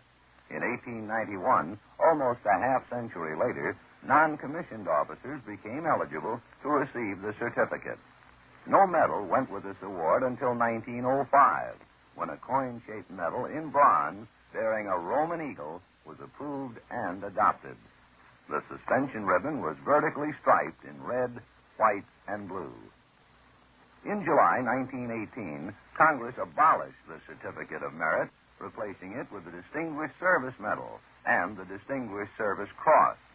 The medal is awarded for exceptionally meritorious service to the government, while the cross is reserved to honor extraordinary heroism in connection with operations against an armed enemy.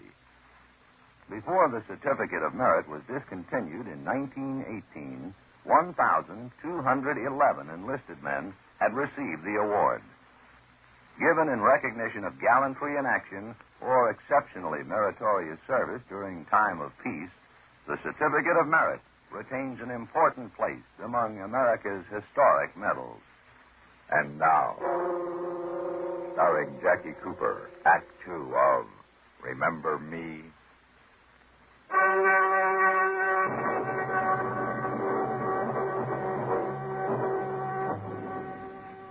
She's only got a few minutes to live. Only until the elevator goes by again. No one will hear the shot. They'll find just two bodies a couple of blocks apart, and I'll be miles away. All I have to do now is wait for the L. Here we are. Hot coffee. Good. Sugar? Black. There you are. Hot and black. Thanks. Good. Mm-hmm. How long you lived here, Ruthie? Over a year. I wouldn't last overnight with the L going by the window like that. I'm used to it. Does it go by often? It never stops, day and night. I'll warn you the next time I hear it coming. Yeah, you do that. Harry Norris, here in my apartment. What? I just can't get over running into you like this. Yeah, that's the way it goes, I guess. I can still see you the way you were in school. I remember a football game with Astoria High. You got knocked out and they carried you off the field. We were losing the game and you came back and all bandaged up and you put us ahead. I was so proud of you. I thought you were wonderful. We hardly knew each other. I knew you. Well, I waited outside the gym that night to see if you were all right. I saw you leave. You had a little bandage on, right there, where that tiny scar is now. Oh, this one? Uh-huh. You waited around to see if I was okay, huh? I even followed you home that night.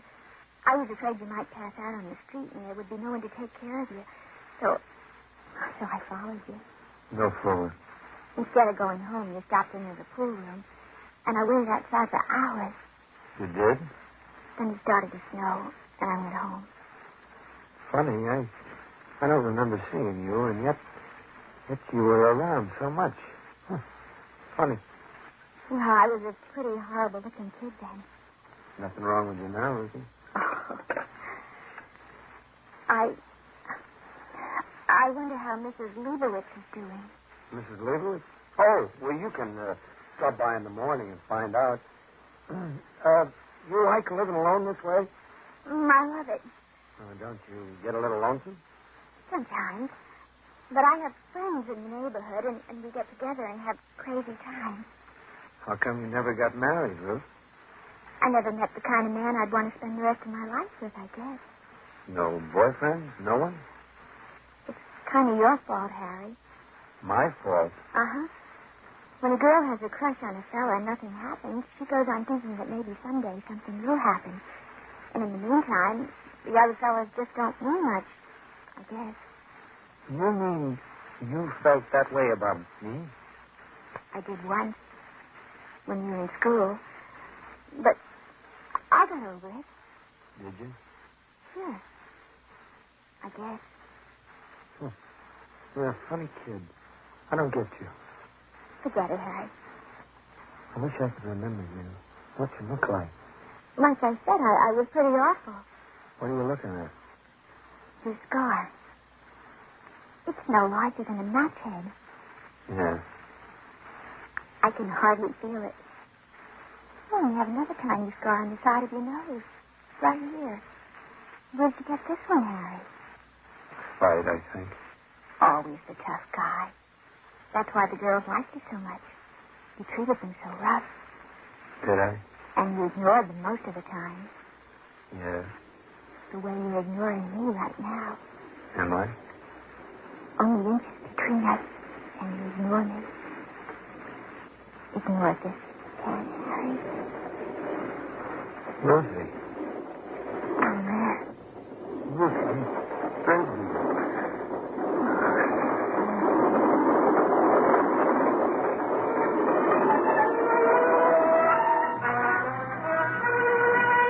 In a moment, we continue with the third act of Suspense. We have together ample capacity and freedom to defend freedom. This is NATO, the North Atlantic Treaty Organization. NATO's many achievements are plate of the shield which it is forging to protect peace and freedom. But the shield is still thin and needs constant strengthening. True, NATO forces in Europe cause any potential aggressor to exercise caution, but these forces are insufficient to remove all threat of attack. As NATO forces grow, so do hopes of world peace. The United States of America is a part of NATO. You should be aware of and alert to the objectives and programs of the North Atlantic Treaty Organization. And now, starring Jackie Cooper, Act 3 of Remember Me.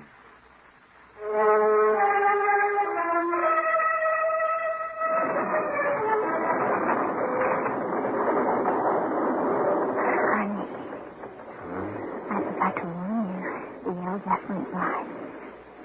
Ruthie. What's the matter, Harry? I don't know. I must be getting soft in the head. I came up here to do something, and now I can't. The things you've said, the way you act, making me feel like I mean something to you. All the time, I didn't know you were alive. Honey, if I really mean anything to you, you'll help me. I need help.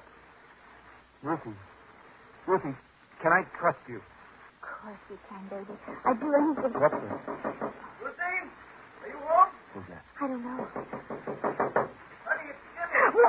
Don't make a sound. Look, Ruthie, you do as I say or you're going to get hurt. Now, you see this gun? It'll be against your side like this. Act like you've been asleep and answer that guy and get rid of him, understand?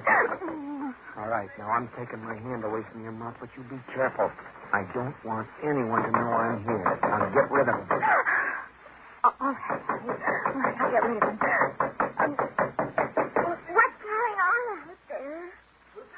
Oh, Jimmy, is that you? Yeah. What do you want? It's late. Are you all right? Of course I am. Why didn't you answer when I knocked? I've been asleep. What do you want? Nothing, honey. I was worried about you, that's all. Worried? About me? You said you were going to stop by old man Leibowitz's place for groceries on your way home. I just stopped there. What about it? Was everything okay? Tell him yes. Yes. Everything was all right. Well, Mr. Leibowitz was held up tonight. He was shot. Mrs. Leibowitz came down to the store and found him dead behind the counter. Huh? I heard you, Jimmy. Well, the neighborhood is full of cops. They say it happened less than an hour ago. Get rid of him. I was worried about you. I'm all right, Jimmy. I'll see you tomorrow. Okay, Steve. Well, don't I get a good night's sleep? I'm not dressed. Good night. Okay. Good night, honey. I'll see you tomorrow. You killed him. Yeah, I killed him. You're going to kill me. I'm going to kill you. I have to. Yes, you have to. I could fix you good with the police. Yes, you could. That'll teach you to remember old school sweethearts. You almost got it before, but you mixed me up a little. You made me forget what I came up here to do. Trying to make me think you cared about me. Harry, I did. Yeah? Does everybody in the building stop by for a goodnight kiss? Jimmy's only... I don't care who he is. Why the routine with me? What were you after? Harry, why don't you give yourself up? You heard Jimmy. The neighborhood's full of police. You can't get away. I've been in tighter spots than this, honey. I always get away. Well, here it comes, Ruthie. Harry. Sorry, baby. Don't tell anyone, Harry. Sorry, baby. Don't tell me. Sorry.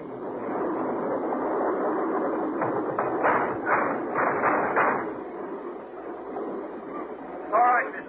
All right. Dead, officer? Yeah. I didn't know whether you'd get here in time. It was close. You really used your head on flour all the way from the store to your apartment. You see him shoot the old man? No.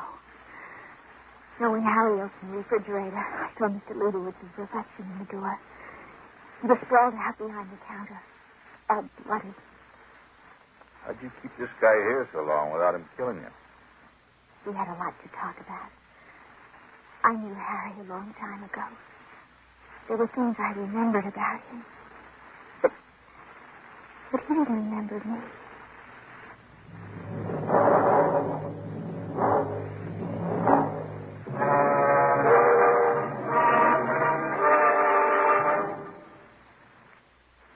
Suspense, in which Jackie Cooper starred in William N. Robeson's production of Remember Me, written by Gus C. Bays. Supporting Jackie Cooper in Remember Me were Sandra Gould, Barney Phillips, and Norm Alden. Listen. Listen again next week when we return with Miss Agnes Moorehead and the chilling Ray Bradbury story, The Whole Town Sleeping. Another tale well calculated to keep you in suspense.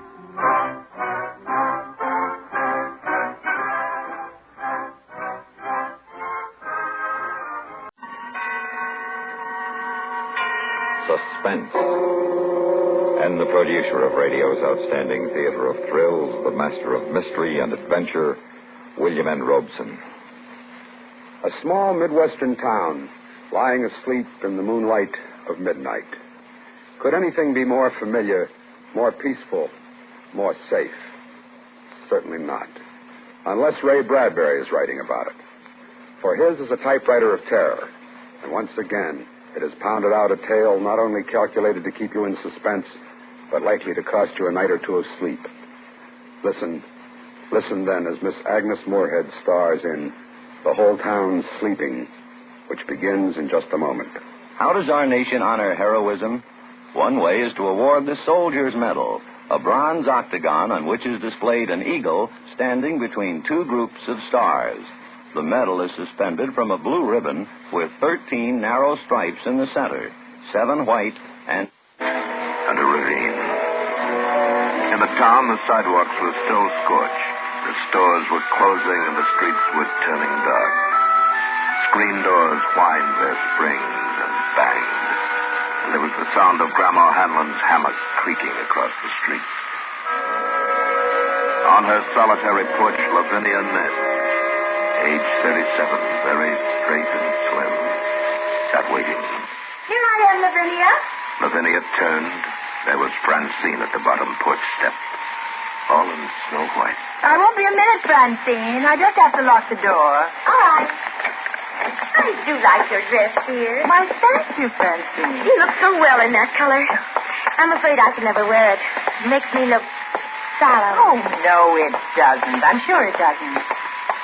Of course, I've always loved you in white. Mm-hmm. Good evening, ladies.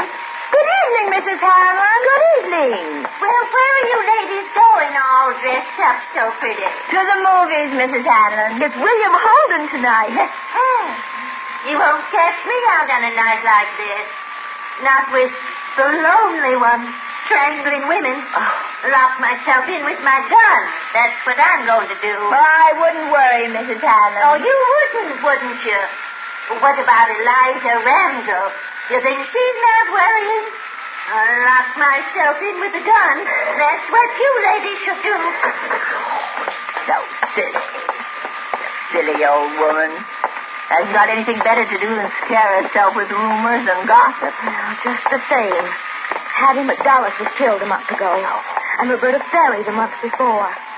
And now Eliza Ramsel's disappeared. Eliza Ramsel walked off with a traveling salesman, if you ask me. But the others... Oh, Frank. Oh, Francine. They reached the edge of the ravine that cut the town in two. Stood there. Behind them were the lighted houses. Ahead, deepness, moistness, fireflies, and dark. The ravine had to be crossed to reach the movies. Deep and black as it cut through the hills. And a creaking bridge to cross over the stream. And then 113 steps up the steep and brambled bank to the other side. The ladies stood there looking down. I just hate to think of you coming back alone tonight, Lavinia. Oh, gosh. I do wish you didn't live on this side of town. Don't you get lonely living by yourself in that house? Oh, Maid love to live alone. Come on, we'll take the shortcut. I'm afraid even in the dusk. The ravine scares me. Come on. Don't be so silly. I'll hold your hand. Lavinia, cool as mint ice cream, took her friend's arm and led her down the dark, winding path into the cricket warmth and frog sound and mosquito-delicate silence. Let's run. Lavinia, please. No, why should we? If Lavinia hadn't turned her head just then, she wouldn't have seen it. But she did turn her head as it was there. Back among a clump of bushes, half hidden but laid out as if she'd put herself there to enjoy the soft stars, lay Eliza Ramsel.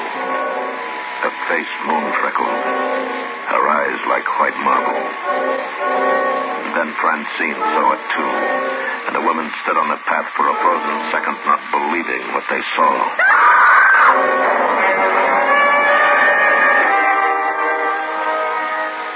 Then the police came and dotted their flashlights around the shadows of the ravine. And Lavinia held on tightly to the shuddering Francine. And the night grew toward 8:30. You didn't move her, lady? No, of course not. Oh, no, we didn't touch her. How could we? And you didn't hear anything unusual? No, nothing. It's the lonely one, isn't it? The lonely one did it, didn't it? Oh, I couldn't say, ma'am. We knew it. She was a friend of ours. I'm sorry, that's too bad.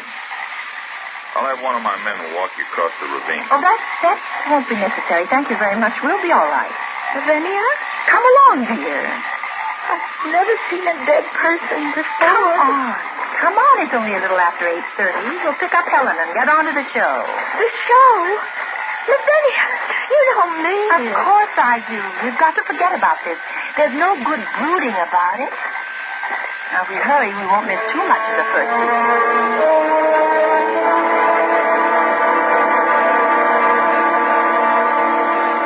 Well, I thought you'd never come. You're an hour late. Well, Helen, you see... Someone found Eliza Ramsel dead in the ravine.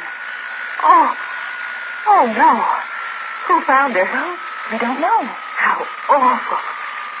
Oh, I don't think we'd better go to the show tonight. Oh, of course we will. The last showing today, and I wouldn't miss William Olden for the world. Besides, the lonely one can't kill 3 ladies all at once, and anyway, it's too soon. The murders come a month separated. Come along, Helen. Well, all right. I'll get a sweater. Wait for me. Why didn't you tell her about us finding Eliza? Why upset her? Timing up tomorrow. Tonight we're going to the show, so let's not talk about it anymore. Enough's enough. The ladies walked downtown and stopped at the drugstore, which was a few doors from the theater. Lavinia bought a quarter's worth of green mint chews, and the druggist dropped the mints into a sack with a silver shovel. You looked mighty cool this noon, Miss Lavinia, when you was in. So cool and nice, somebody asked after you. Oh? Man sitting at the counter. He watched you walk out and he says to me, "Hey, who's that?" Just like that, he says it. Why, that's Lavinia Nebbs, prettiest maiden lady in town, I says. Beautiful, so beautiful, he says. Where she live? You didn't give her her address. Well, now, I didn't give him the exact address. I said over on Park Street, near the ravine. Hope you didn't mind. Well, that settles it. We're going straight home. That man asking for you, Lavinia. You're next. You want to be dead in that ravine? Oh, nonsense. I'm not going to miss the movie. You two can do what you want. I'm going.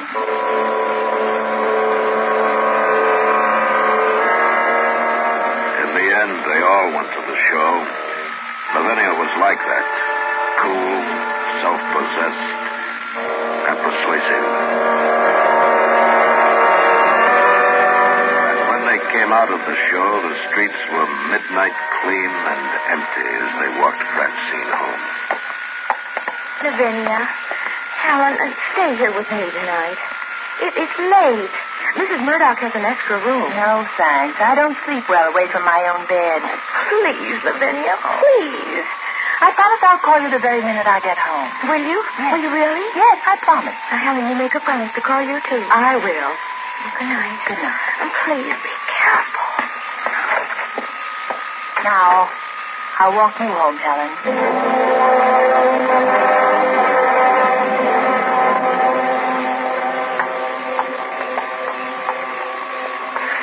Well, I don't suppose it's any use asking you to stay with me, Lavinia. There's no reason for me to. You've certainly acted strangely all evening. I'm just not afraid, that's all. And anyway, the lonely one wouldn't be around. Not now with the police discovering Eliza's body and all. Oh, I feel so guilty. I'll be drinking a cup of coffee just about the time you get to the ravine. Oh, that awful bridge in the dark. Oh, you will call us the minute you get home, won't you? I won't sleep a wink if you don't. I promise you I'll call. Now, good night. Good night. Lavinia Nebbs walked down the midnight street, down the late summer silence. She saw the houses with their dark windows, and far away she heard a dog barking. She thought to herself, in 5 minutes, I'll be safe home. In 5 minutes, I'll be phoning Francine and Helen. It's so silly. Like old hens. Old, I'm older than either of them. She heard the voice singing away among the trees as she walked a little faster. And then coming down the street toward her in the dimming moonlight was a man. Well, look who's here. What a time of night for you to be out, Miss Nebbs. Officer Kennedy. Oh, I'm so glad it's you. Anything wrong, Miss Nebbs? No, nothing at all. I'm just glad it's you. You know you shouldn't be out so late. Yes, I know. I've been to the movies. The Late Show. Well, I'd better see you across the ravine. No. Central, I can make it fine. He's going to be behind the trees. It'll be pretty dark. Well, I'm not afraid of the dark, Mr. Kennedy. Are you sure you'll be all right? Yes, quite sure. Thank you. Well, I'll tell you what. I'll wait here till you're across. If you need help, just give a yell and I'll come running. Oh, thank you. Good night. Good night, Miss Nebbs. As Lavinia walked on, she thought, I won't walk in the ravine with any man. How do I know who the lonely one is? Could be anyone. Then the ravine. She stood at the top of the 113 steps that led down the steep brambled bank and across the creaking bridge. Then 100 yards and up through the black shadows to Park Street and home. 3 minutes from now, I'll be putting my key in the house door. Nothing can happen. Nothing. And she started down the dark black steps into the deep ravine night, counting as she went. 1, 2, 3, 4, 5.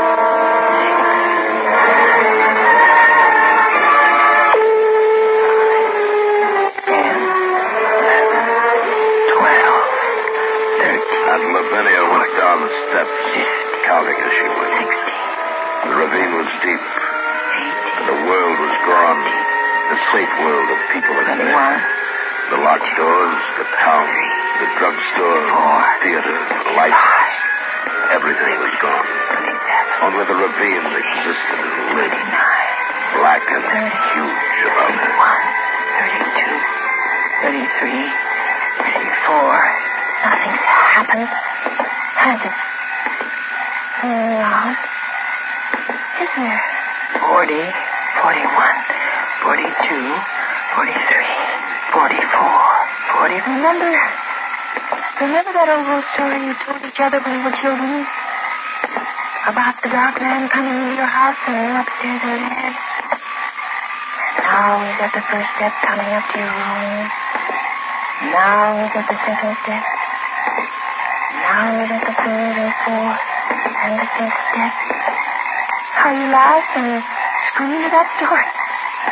And now the horrid man is at the 12th step, opening your door. And now he's standing by your bed.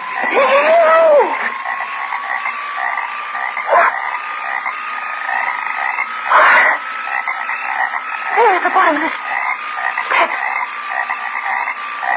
The man. No, now he's gone. He was waiting there. Oh, there's nothing. It's empty. Nothing. There's something on the bridge. You fool. That story I told myself. How silly. Shall I call Mr. Kennedy? Did you hear me scream? Or did I scream? Maybe I only thought I did. He didn't hear me at all. I'll go back up. I'll go to Helen's and sleep there tonight. No, it's near home now. Don't be silly.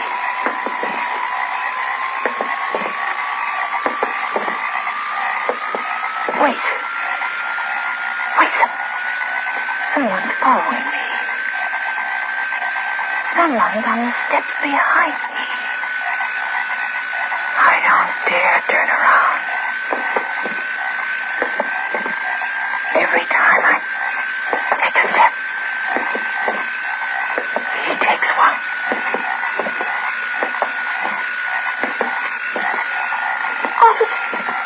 Officer Kennedy? Is that you?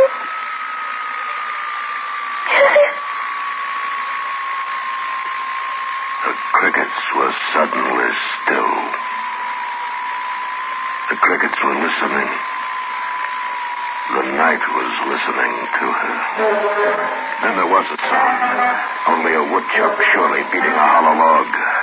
No, it was Lavinia Nebbs. It was most surely the heart of Lavinia Nebbs. And she went down the steps faster, running now down the steps, plunging faster and faster, down into the pit of the ravine. Away. Across the bridge. No, turn. No, look. You can see him. You'll not be able to move. He just run. Up the path between the hills, the top of the path, the street, and even with the light, the fear swirled about her, closing in, pressing. Please, give me time to get inside him. I'll lock the door, and I'll be safe.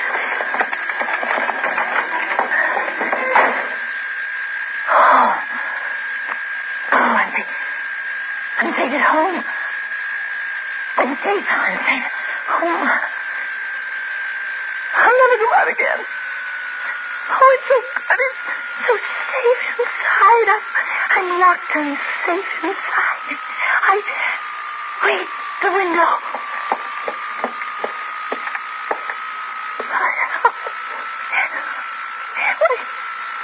There's no one there at all. There's nobody. There was no one following me at all. Nobody running after me. How silly. If a man had been following me, he'd have caught me. I can't run as fast as a man. I wasn't running from anything except me. The ravine was safer than safe.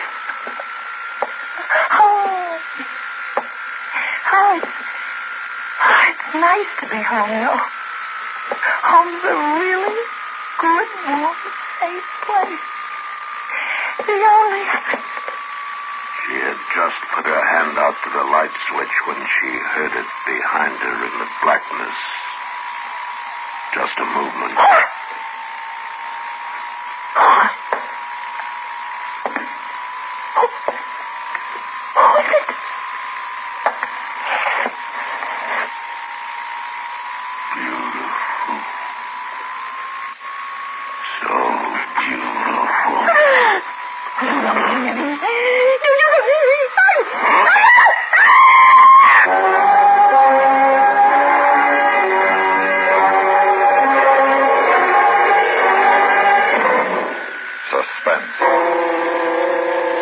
Agnes Moorehead starred in William N. Robeson's production of The Whole Town Sleeping, written by Ray Bradbury and adapted for suspense by Anthony Ellis.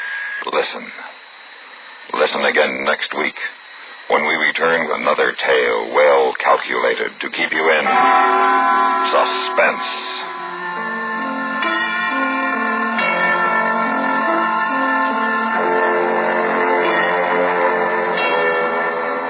This is the CBS Radio Network.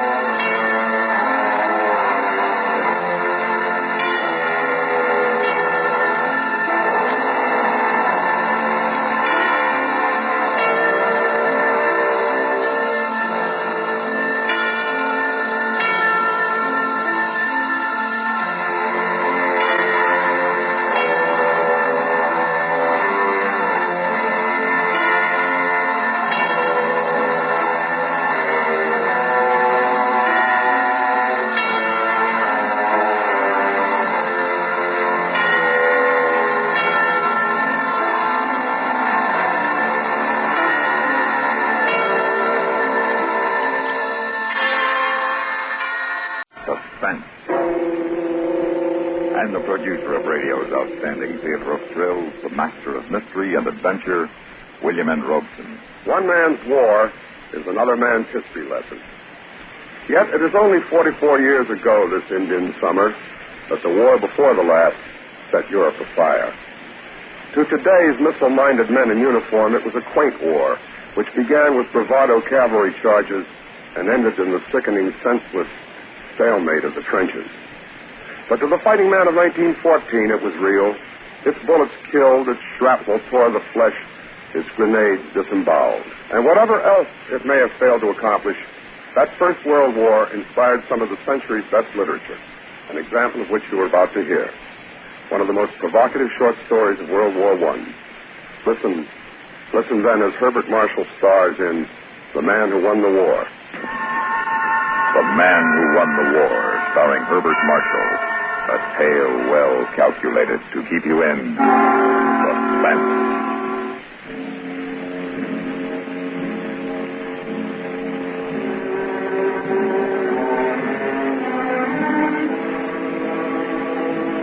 Years is a long time in any man's life. Beyond counting when it is spent in disgrace and exile. It was 10 years ago tonight I first set foot upon this Flemish beach. I returned here tonight under a sort of compulsion, like a criminal returning to the scene of his crime. But I am no criminal, and what I did here 10 years ago was no crime. But oh, I'm so tired of forever staying, and of forever being disbelieved. Guten Abend. Huh? What? Who's that? It's I. You're not Dexter. Did I not see you at dinner tonight at the inn in the village? Oh, yes, I'm staying there. And I believe we are the only two guests. Won't you sit down? This driftwood log should be big enough for two. Thank you. You are English, Mr. Oh, yes, excuse me. Bradman's the name, Roger Bradman. Yes, I'm English. And you, I take it, you're German. That's right, Mr. Bradman. 10 years ago, we were at each other's throats. Yeah? And for what? What indeed? If I may say so, Mr. Bradman, it seems strange to find an Englishman in a channel watering place in October. Yes, I suppose it does. Midsummer at the time we flocked to the beaches. But then you don't find any Germans on the Belgian coast these days. At any time of the year. No. We are not exactly welcome here. And no wonder, after what we did to this country. It could have been worse. Did it? You might have won the war instead of losing it. Here on this beach 10 years ago. What? 10 years ago tonight on this beach. That's when you lost the war. I know because I'm the man who won the war. That is a most extravagant statement. Well, no one has ever believed it. No one. But it's true. Perhaps I would believe it. Would you? I might if I knew the details. You wouldn't be interested. No one is. I am very much interested. I can't for the life of me see why. Believe me, Herr Bradman, I would like very much to hear your story. Very well. You see, when the war began, I was stationed in command of the destroyer Fire Drake, attached to Admiral Hood's Battle Forces, North Sea Patrol. On the night of October the 28th, 1914, the Fire Drake was cruising up the Belgian coast to join the main fleet. We had taken aboard some extra shells and ammunition at Plymouth, along with several cases of Scotch whiskey, since the fleet was looking forward to extended action. And I'm afraid those cases were uppermost in our mind that night as we sat around the wardroom after dinner. I say, Commander, what brand of whiskey did ship's supplies put aboard? No, I didn't think of looking. I did. Cameron Highlander, it said on the boxes. And a very bonny brogue, too. That wouldn't be a hint, would it, Mr. Gilliam? Oh, no, sir. But it is nippy on deck tonight. Do you concur, Mr. Ainsley? Yes, indeed, sir. The wind's got a bite to it. Man could catch himself a nasty cold out there tonight. Very well, you scoundrel. Hopper. Aye, sir. Go down to the storeroom and break out a bottle of that whiskey we took aboard this afternoon. Aye, sir. Any news on the fighting front in Flanders, sir? What there is all bad. Our forces have a handful in the center. On the right, the French are just barely holding. But the real danger is right off there, to starboard. How's that, sir? The left flank, the Belgian sector. Von Kluck's Third Army is pressing hard. If he breaks through the Belgian line, you can right off France. The Kaiser will be in Paris in a week. Oh, here's Hopper with our wee drop. You needn't have bought the whole case, Hopper. Oh, I wanted you to see it, sir. I opened 4 of them, and the contents are all the same. Yes, I was right. It says Cameron Highlander on the box. Yeah, yes, sir, but the contents are not Cameron Islander whiskey. They're Cameron Islander uniforms. What? Yes, sir. See? Here's the kilt, and the Glengarrys, and the sporrans. Where's the whiskey? Well, as near as I can make out, there ain't any, sir. But what I'd say is that them boxes contain nearly 200 Scotch Islander uniforms. I'm afraid this will be a dry voyage, gentlemen. So what shall I do with these boxes, sir? We'll stow them out of the way until we make port again. Aye, sir. There's the speaking tube, sir. Big here. Mr. Tweddle requests the captain come to the bridge. Acknowledge, will you please, Mr. Gilliam? Yes, sir. Now, what kind of trouble do you suppose Tweddle's run into?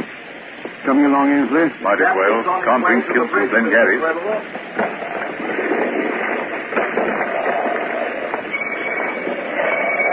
Freshening up a bit. Aye, she'll be on the beam ends before morning.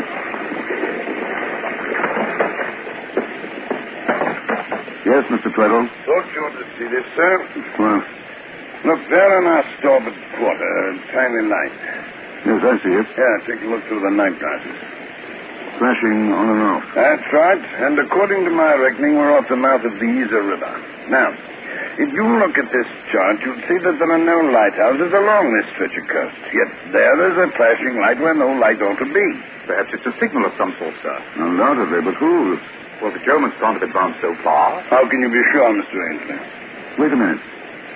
That light's flashing a message in Morse code. Huh? G-R-O-G. G-R-O-G.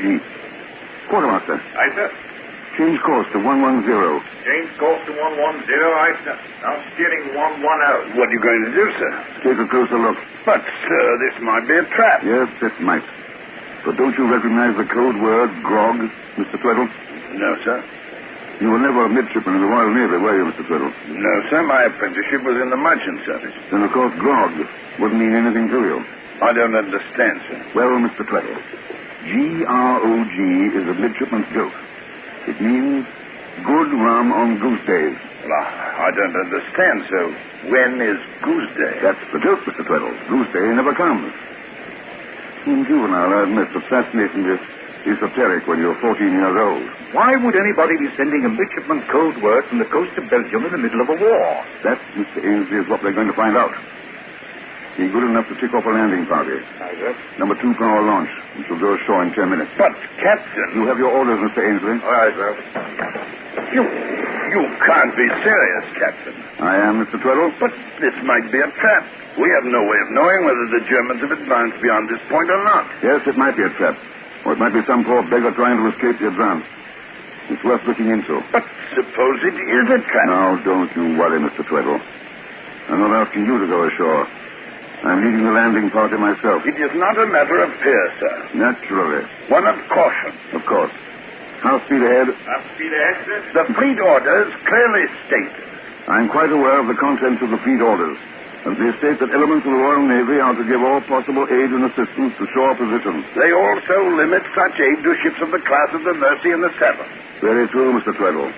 We'll stretch the limits of that portion of the orders a little, shall we? Furthermore, we are under specific orders to rendezvous with the flagship at dawn. Then we may be a little late. Sir, I protest. Mr. Tweddle, apparently things are different on the merchant service. But in His Majesty's fighting ships, an executive officer does not protest to his commander. You will heave to and drop anchor. If I have not returned within an hour, you will proceed to the fleet rendezvous. Is that clear? Yes, sir. Carry on.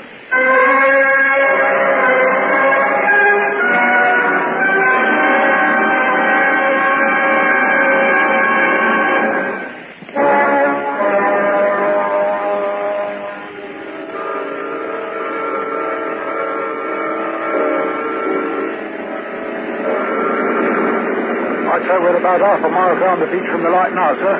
Very well. Swing her inshore. Aye, sir. That light is getting dimmer and dimmer. Probably only a pocket torch. Battery's running out. All right, men. Your attention, please. Right, sir. When we hit the beach, we'll spread out 10 feet apart and proceed toward that light. Keep well down and walk with the utmost quiet. If you encounter a sentry, try to knock him out before he challenges you. Use your arms only as a last resort. We're not here to get into a battle. Only to investigate that light. If we should be engaged by the enemy, I will fire 3 rapid shots as a signal to return to the boat. Hopper and Sturgeon will remain with the boat. And Hopper. Yes, sir. If we have to retreat in a hurry, wait until the last possible moment before you shove off. Yes, sir. Any questions? No, sir. All very clear, sir. Well, brace yourself, lads, for coming into the surf. Now, men, over the side, and hold your rifles high.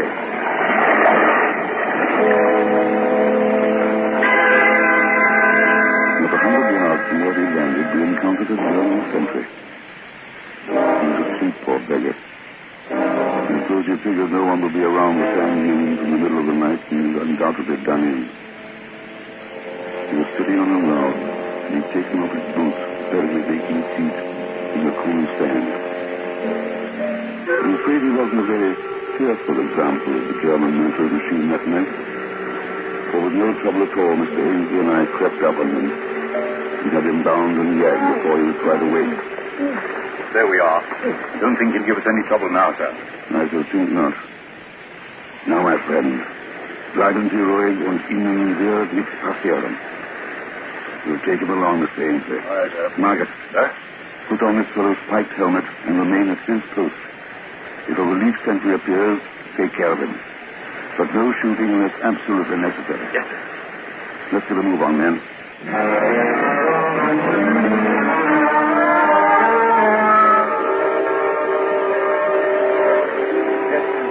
Just a moment, sir.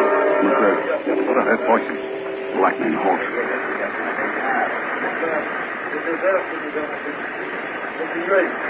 Let's be too French. They're allies. Still, we must make certain. Take 2 of the men and come up on them from the rear. Aye, sir. I'll approach from this side. I'm going to talk him. If it's a trap, I'll give the signal to fire. After one volley, wait for it. And rendezvous at the launch. Yes, sir. Evans, Stanley, come with me. Wilson, Rodman, North. Aye, sir. Follow me quietly. Keep low. Yes, sir.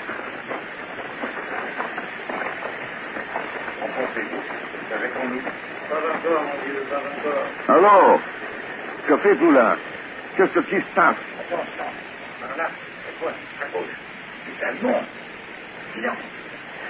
Qui va là?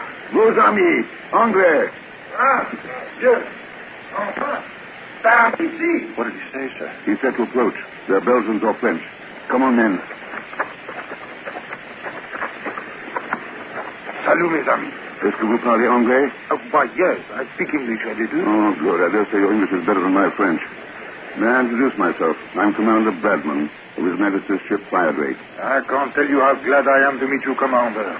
I am Major de Lesseps of the 3rd Belgian Dragoons. This is Lieutenant Chapotin. Enchanté, Monsieur Commandant. And here's one of my officers, Lieutenant Ainsley. Good evening, gentlemen. Bonsoir, monsieur. And who is this who is bound and gagged? Oh, an enemy sentry we picked up on the way. You can have him. Thank you. We saw your light from the ship. Whatever made you flash the word grog? I thought a Royal Navy man might respond more quickly to grog than SOS. It was an inspiration, but where did you learn it? Oh, yeah, I used to sail in the regattas at Cowes when I was younger. One of my best friends was Albert Hollister. He was a midshipman in those days. Percy Hollister. Know him well. He's striper now. Gunnery officer on the repulse. Now, we can go into that another time. What's the reason for your signal, Major? Simply this, Commander. We are in trouble, serious trouble. We have been pushed back day after day until our men are completely exhausted.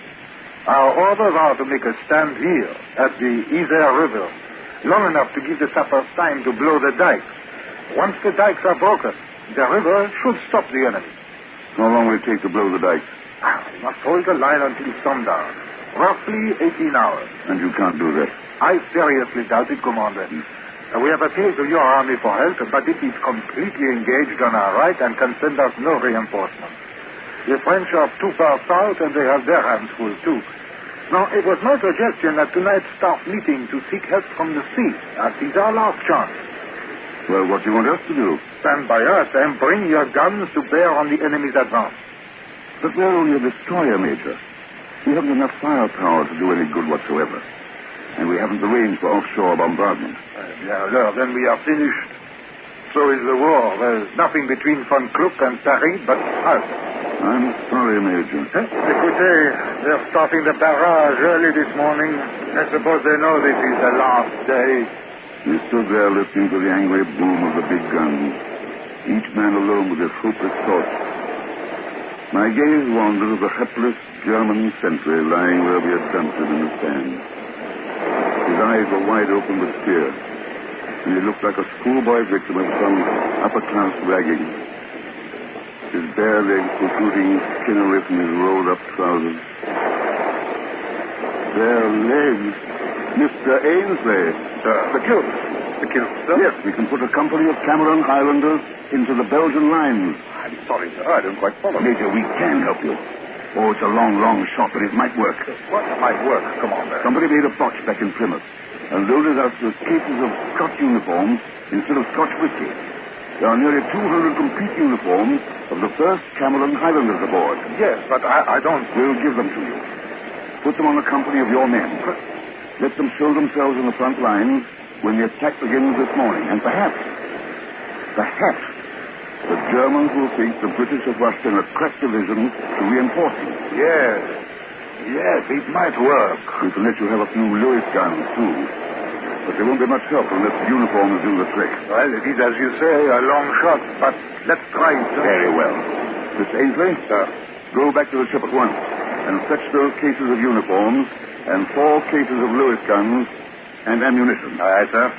I'll remain here with the Major and help him to get his men lined up. And Ainsley. Sir. Should Mr. Tweddle inquire, you might tell him I'll be detained a little while longer, winning the war. Aye, aye.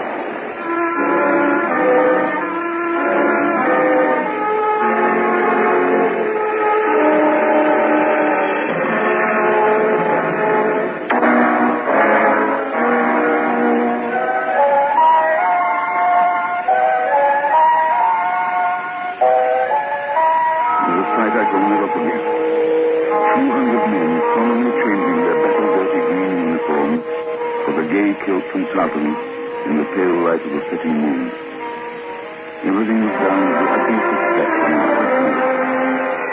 And it seemed to me that the bright flag put new energy as well as hope in the battle-weary Belgians. They look like the real thing, don't they? They certainly do. Do I believe it will work? I'm sure it will. Oh, I nearly forgot, sir. What, Agent? Mr. Tweddle asked me to tell you the flagship has been trying to reach you on the wireless. What do they want? Mr. Tweddle didn't say, sir. No, they'll have to wait till this business is finished. Mr. Tweddle said he'd reply, sir. Oh, very well, then. Well, Commander, that's the last of them. 1,000 thanks, sir. Not at all. Scott kills to purchase little use to a ship full of sailors. But they made their return for you this morning. I feel sure they will. Well, we must be on our way. Less than an hour till daybreak. Goodbye, Major. Goodbye, Commander. You must look me up after the war. Always reach me at the Navy Club in James's Square. Thank you, sir. I'll do that. Au revoir. Au revoir, Major. Bonne chance and all that sort of thing.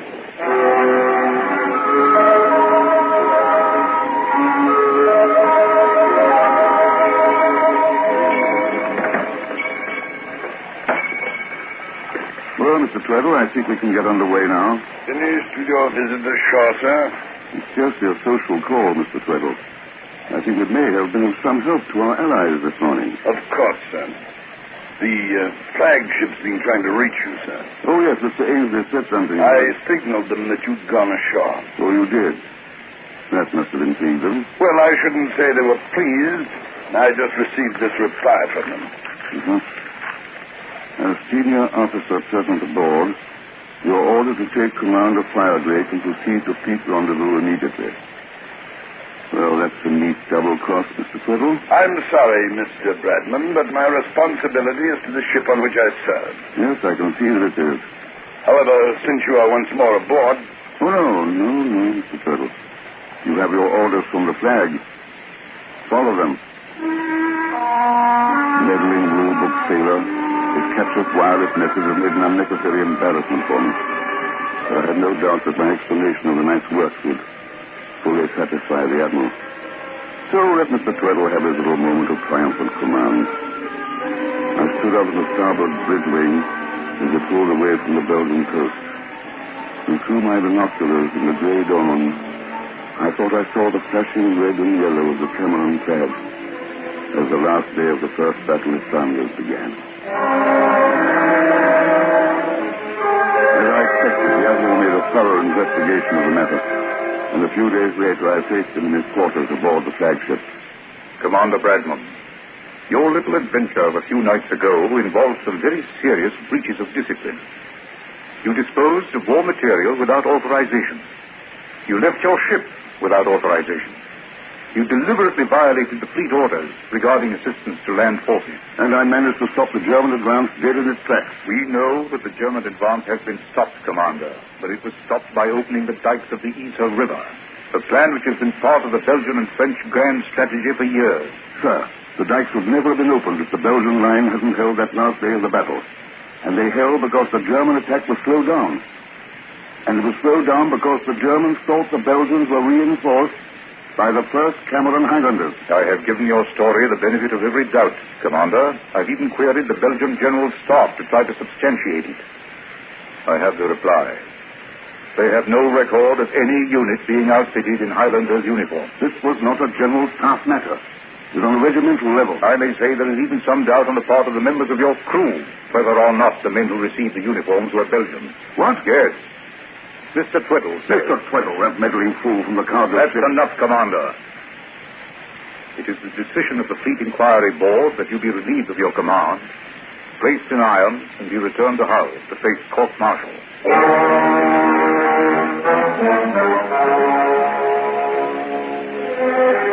Well, that was all there is to tell, Herr Bexel.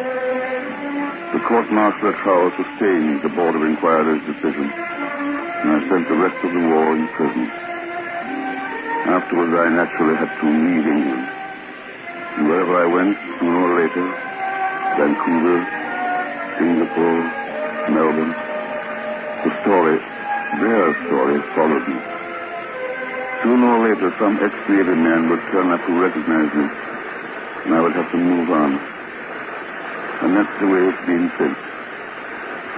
Moving. Moving, always moving.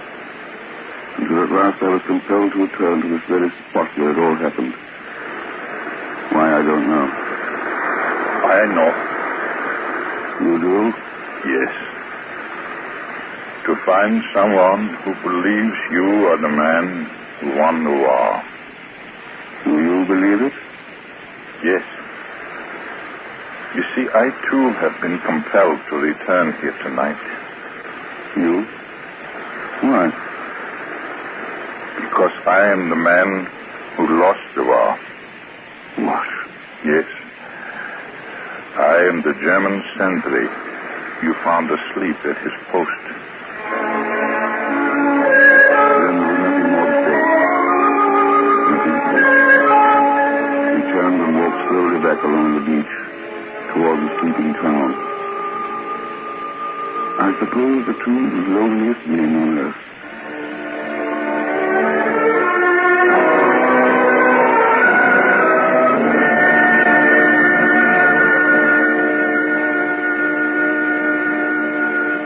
Suspense, in which Herbert Marshall starred in William N. Robeson's production of The Man Who Won the War, written by Robert Buckner and dramatized for suspense by Mr. Robeson.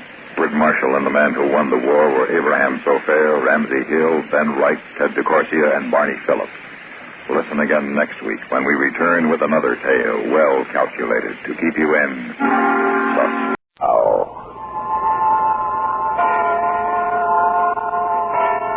Command, starring Richard Anderson. A tale well calculated to keep you in suspense.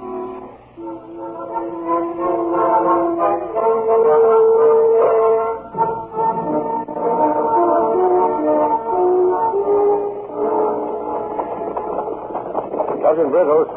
Yes, Sergeant. Here comes Lieutenant Cohill back with the patrol. Yes, I see him. Hold the column. Yes, sir. Column, hold. Hand me my field glasses, Sergeant. Here you are, sir. Thank you. Captain Brittles? Mr. Cohill. Here's the best body of grass, sir. This slope, with a small run below for water. This is the best bivouac for tonight. Mr. Cohill, do you see that rise there to the left behind you across the valley? Yes, sir. What are those shapes lying on that slope?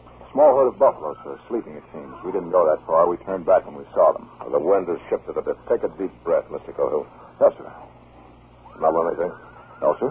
Take another deep breath, Mr. Cohill. Get it in your nostrils, and you tell me if what you smell is sleeping buffaloes. No, sir. Smells like dead men. And not freshly killed. Lieutenant Gresham and his squad, sir? I imagine so. And then we've come to find. We'll make sure after nightfall. And Mr. Cohill. Yes, sir. They must have taught you at West Point that accurate observation is a military virtue. I suggest that you cultivate it here. Yes, sir, Captain Brittles.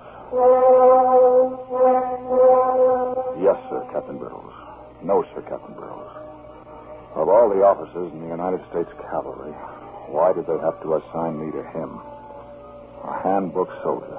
A gray, bitter failure of a soldier marking time out here on the plains until he retires. My father wouldn't be guessing. My father would be right over there now to see if those corpses are really Gresham and his men. Father would have made sure instead of losing time making this camp. The broken rattle Sergeant Utterback found at noon showed clearly. Sir, that broken rattle, the sergeant, yes, Lieutenant, we crossed the trace of that Sioux war party at noon today. That could have been the trail of a Cheyenne war party, Lieutenant, or Comanches or Apaches. They all make rattles like that from the ends of buffalo. But if they were Sioux, they couldn't be more than 30 miles to the north in the deadline, sir. They're afraid of ambush, so they'd be camping away from timber and near water. 2 hours rest, and we can be at the upper reaches of the river by dawn, sir, ahead of them. Mr. Cohill, I have no orders to be anywhere by dawn or at any other time. My orders are to find Mr. Gresham's patrol, and having found it, return to Fort Stark and report it. Well, I think I've found it. I'll know as soon as the moon rises, and I go over and take a look. Yes, sir. Look at the other side of it, Mr. Cohill.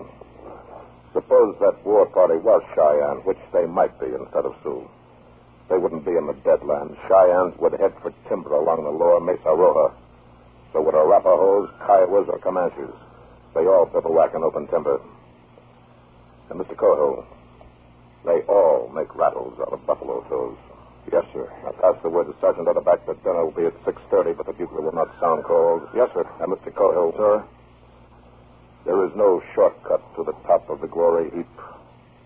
So we'll not run all over the West tonight looking for one.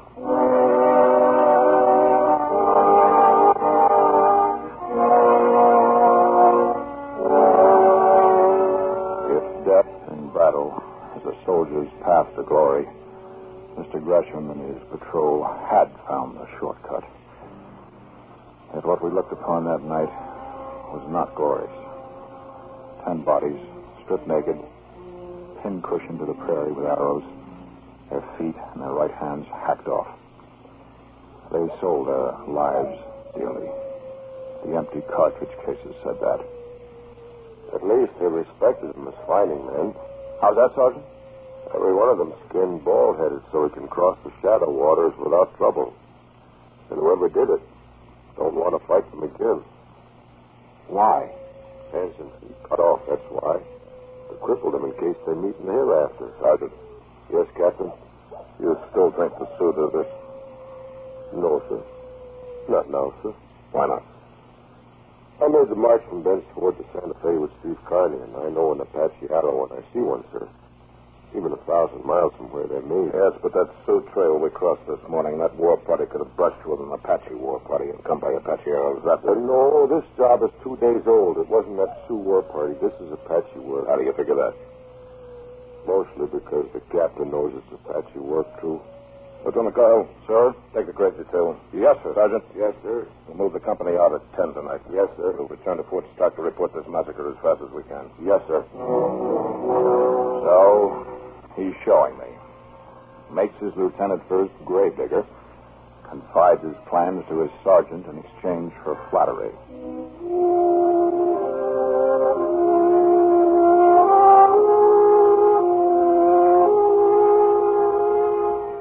A grave doesn't take long to dig in the soft, black earth of the plains. And the rocks were nearby to pile upon the still mounds against the hungry muzzles of coyotes. And after, the air was sweeter in the cold moonlight.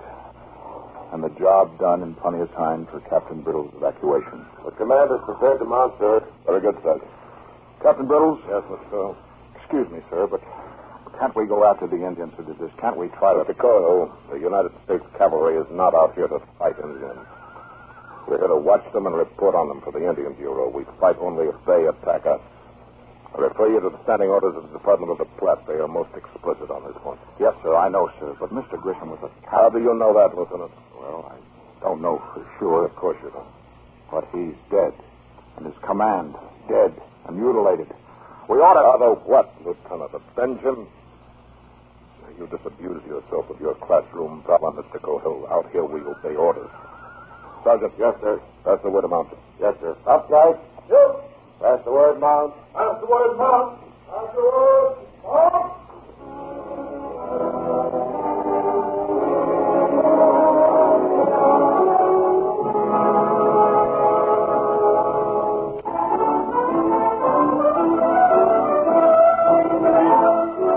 30 miles already that day. Who knows how many miles ahead of us tonight. The men are tired. The horses are tired.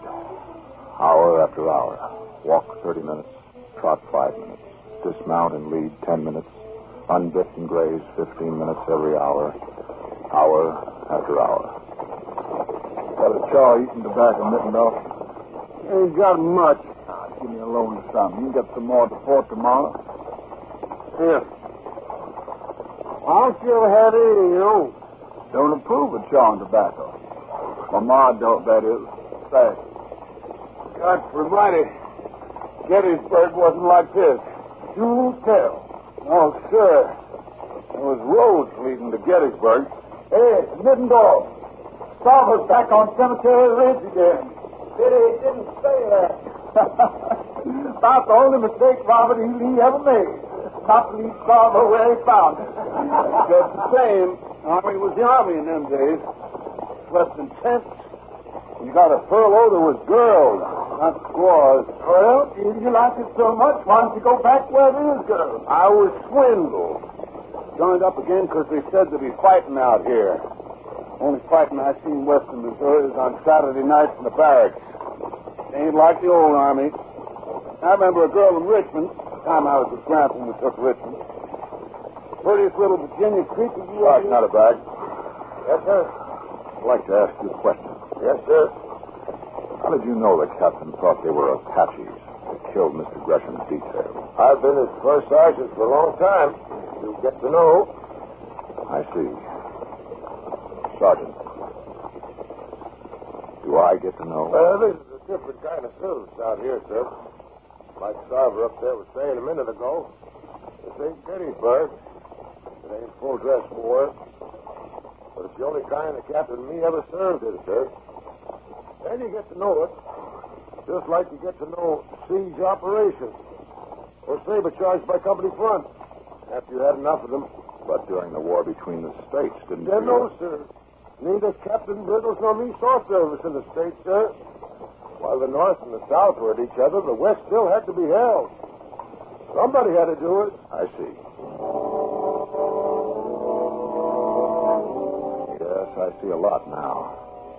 In a way, I feel sorry for the captain, sitting a sweaty horse on these endless prairies, while the great words exploded across the country: Vicksburg, Chancellorsville, Antietam, Appomattox.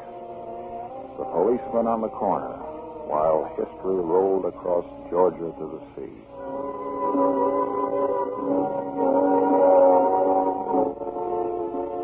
5 hours on the way now. Less than 3 hours till dawn. And we're at the North Fork of the Platte. A full 20 minutes for watering call. Some of the men lie sleeping where they've dismounted. Others huddled together in the moon shadow of the high bank, quietly talking. They're like a bad boy at a husker. What'd you do then? Well, nothing to do except join the Army. Any of you boys ever ate a lobster? Not me. I ain't never seen one. When I was in the breastworks in front of Vicksburg, I had a catfish. Didn't like it. I could sure put away a lobster right now. Fresh out of the lobster pot and into the cooking pot. Alive? Sure. That's the only way to cook a lobster. Sure wish I was back in Wisconsin. You get you back in the state of Maine, you'd be pining away for buffalo meat. True word was never spoken. Some people ain't never satisfied. I ain't never satisfied for a fact. That's how you get someplace in this world, never be satisfied. Sure got you a long way, didn't it? All right, men, fall in. Looks like you can plan on getting even further, Sala. The captain's getting fidgety again. Oh, well, another day, another dollar. Prepare to mount, pass the word. Prepare to mount, pass the word. Mount, march. Round step forward. Round step forward. Round step forward. March, you. He's heading north. How's that, Sergeant? North. The captain is heading north. You're right, Sergeant. That mesa should be to our left. Instead of dead ahead, it doesn't make any sense. Yes, sir. My father would have done things differently. In the cold, dying moonlight, I can imagine him, young Major Cohill, riding out of St. Joe to convoy the wagon trains down west on the Oregon Trail. What a figure he must have been on the old frontier. The Missouri River itself was the jumping-off place. Killer Cohill, as the men had called him. The wide roaming Arapahoes had another name for him. Blue Devil, with eyes in the back of his head. Why, by this time, Father would have cut those Apaches in the coyote meat as they lay sleeping around their smoldering campfire. Mr. Cohill. Mr. Cohill, sir. Huh? Oh, yes, Sergeant. Captain Brittles wants you, sir, at the head of the column. Thank you, Sergeant. Sergeant Utterback said you wanted to see me, sir. Yes, Mr. Cohill, I do. Now listen carefully. I have Sergeant Sutro ahead of me with a point. You will relieve him with 8 men and push forward fast. Yes, sir. You recall the ford across the Red Mesa Wash? Yes, sir. We crossed it yesterday. Exactly. There's a knoll on the east side of the wash, a knoll that is crossed by the trail from the top of the mesa. I remember, sir. Be on that knoll before dawn. Build a bivouac fire as soon as you arrive. You what, sir? Build a fire. I want to know when you get there. But I can send a messenger back to tell you when I arrive. I want everyone else for miles around to know it, too. Build a bivouac fire, a squad fire, no larger. Yes, sir. Should you happen to be attacked, you're to hold that knoll fighting on foot. Remember, the dawn light works for you, but it can fool you in this country. So you don't shoot until the last possible moment. But I don't understand. You don't have to, Lieutenant. You have your orders. Yes, sir. Move out, Mr. Cohill. You're the bait on my hook. Now wiggle.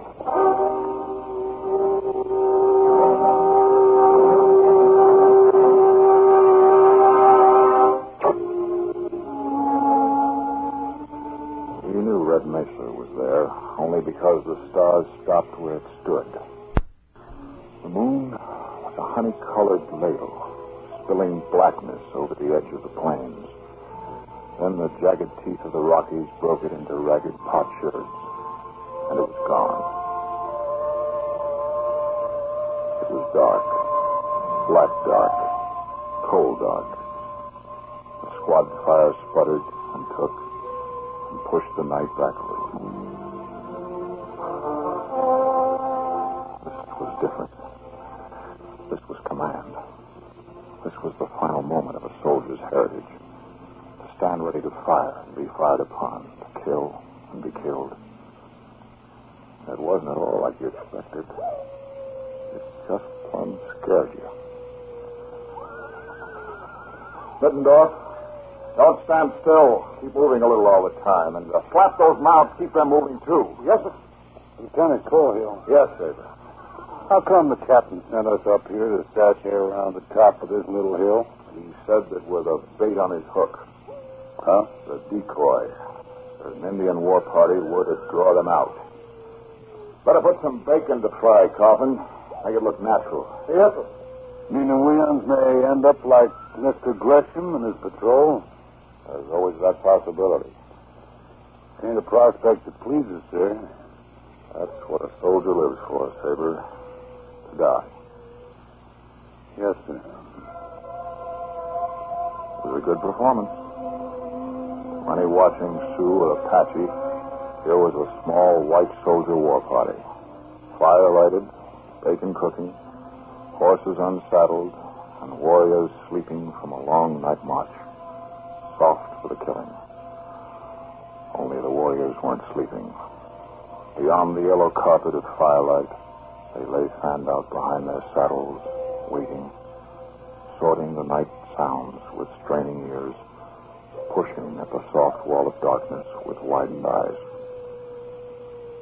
Wish them dad-burned coyotes didn't sound so much like human beings. Well, you can be sure of one thing. No Indian is running around in the middle of the night yelling like a coyote. Yeah, but it sure makes me nervous. Sound like hooey owls back home in Maine. What's that? Behind you. Don't get in the fresh, boys. It's only me. Oh, General Grant's chief of staff. You're lucky I didn't put a bullet through you. No, you wouldn't do that. Lieutenant said not to fire until commanded. Any of you fellas ever ate Indian pudding? No. I had sweet potato pudding when I was with Sherman in Atlanta, but I didn't like it much. Was you with Napoleon at Waterloo? It's made of cornmeal and molasses. What? Indian pudding. Oh. Seen any savages yet? No, and don't expect to. Yet. Why?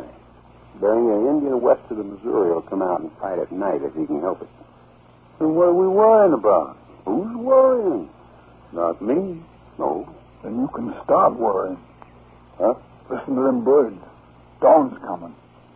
You can make out the mesa plainer. Sure would like me some Indian pudding for breakfast. Slowly, the light came. First, you could see the outline of the mesa. And down below, the silver of the water in the wash. And the shapes of the men. And out across the plain, the feathers of mist in the draws. If it was to come, it would come now.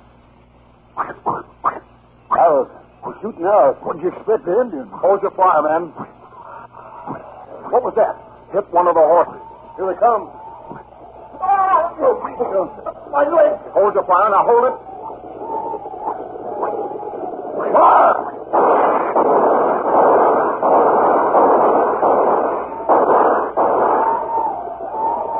They are Apaches. I got one of the heathens. I got two. Look at them lying yonder. One of them still wiggling. Oh, fix that. Hold your fire. Yeah, but I was just going to... They'll be back. They'll be back. Yes. It's only the beginning. Yes. Where were you hit, Coffin? My leg. Bone shattered. Hurt much? Oh, a little, sir. Those arrows are sure wicked.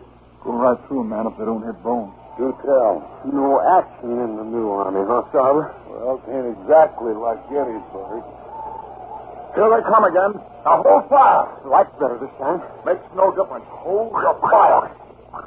They're the ones that did Mr. Gresham in. Look, that one's wearing a corporal's kevin. And there's one with a U.S. cavalry saber. This Captain Biddle, this not one of my most likely having breakfast at the port. Oh, Lord.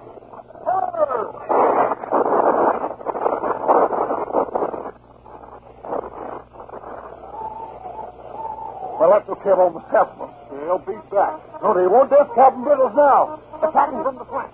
Hey, Sarver, Captain Biddle's got him on the roof.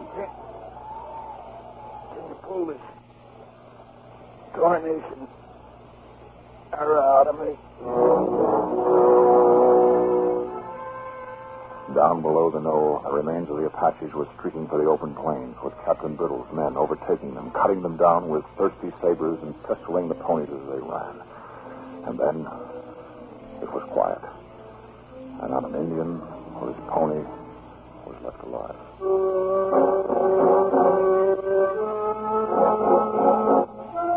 Coffin sat, propped up against the saddle, lighting his pipe, his shattered legs stretched naked and useless before him.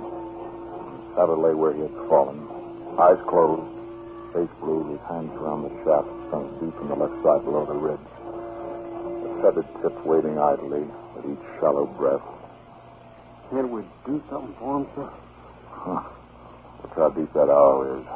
Right under the heart. Can't cut it out, can't pull it through. Poor Sarver. He finally saw action. Yeah, I can hear him now telling St. Peter about the time they beat the Apaches under Cohill. That's not very funny. No, I guess you're right, Coffin. How's your leg? Paining you much? Can't feel anything. Lieutenant. Yes, Coffin. Do you think they'll send me back home to get this fixed? You think maybe I'll get to see the state of Maine right soon? Hope so, Coffin. Land of Goshen, no. But you won't get no further than the Army Hospital at Council Bluff. Man, they'll wire you together, slap a plaster on you, and send you right back to fight Indians. It was a strange feeling, a mixture of pride and guilt. Watching a man die who I had commanded into action, looking at a shattered leg of another. And then the company rode back in triumph. I was reporting to Captain Biddle. It seemed like months instead of hours since I had last looked at his tired gray face. Mr. Coyle, you did that well. You made through in time. Thank you, sir. Captain, you knew they were Apaches yesterday at sundown.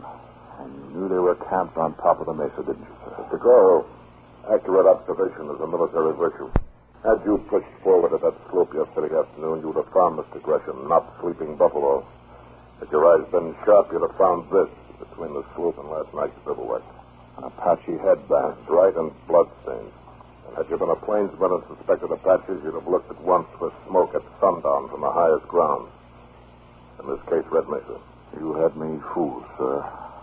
I even... The fact that Lieutenant, for the record, Aziz, my patrol temporarily bivouacked at dawn today, came under a sudden enemy attack.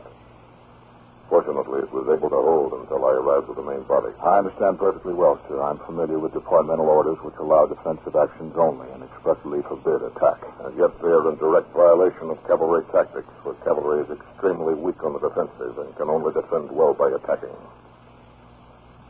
I believe that also is taught at West Point. Captain, I'm terribly sorry for my... Mr. Coyle, never apologize. It is a mark of weakness.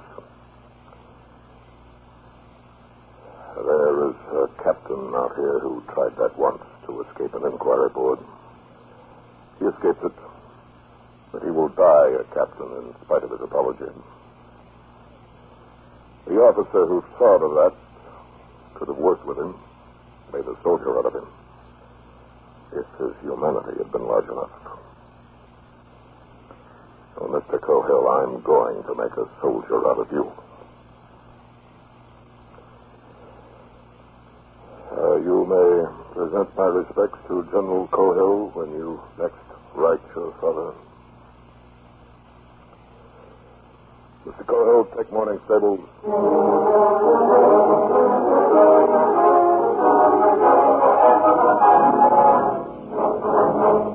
Suspense, in which Richard Anderson starred in William N. Robeson's production of Command, written by James Warner Bella and dramatized for suspense by Mr. Robeson. Supporting Richard Anderson in Command were William Conrad, Joe DeSantis, Alan Manson, Sam Edwards, Bill Quinn, and Chet Stratton. Listen. Listen again next week when we return with another tale well calculated to keep you in suspense.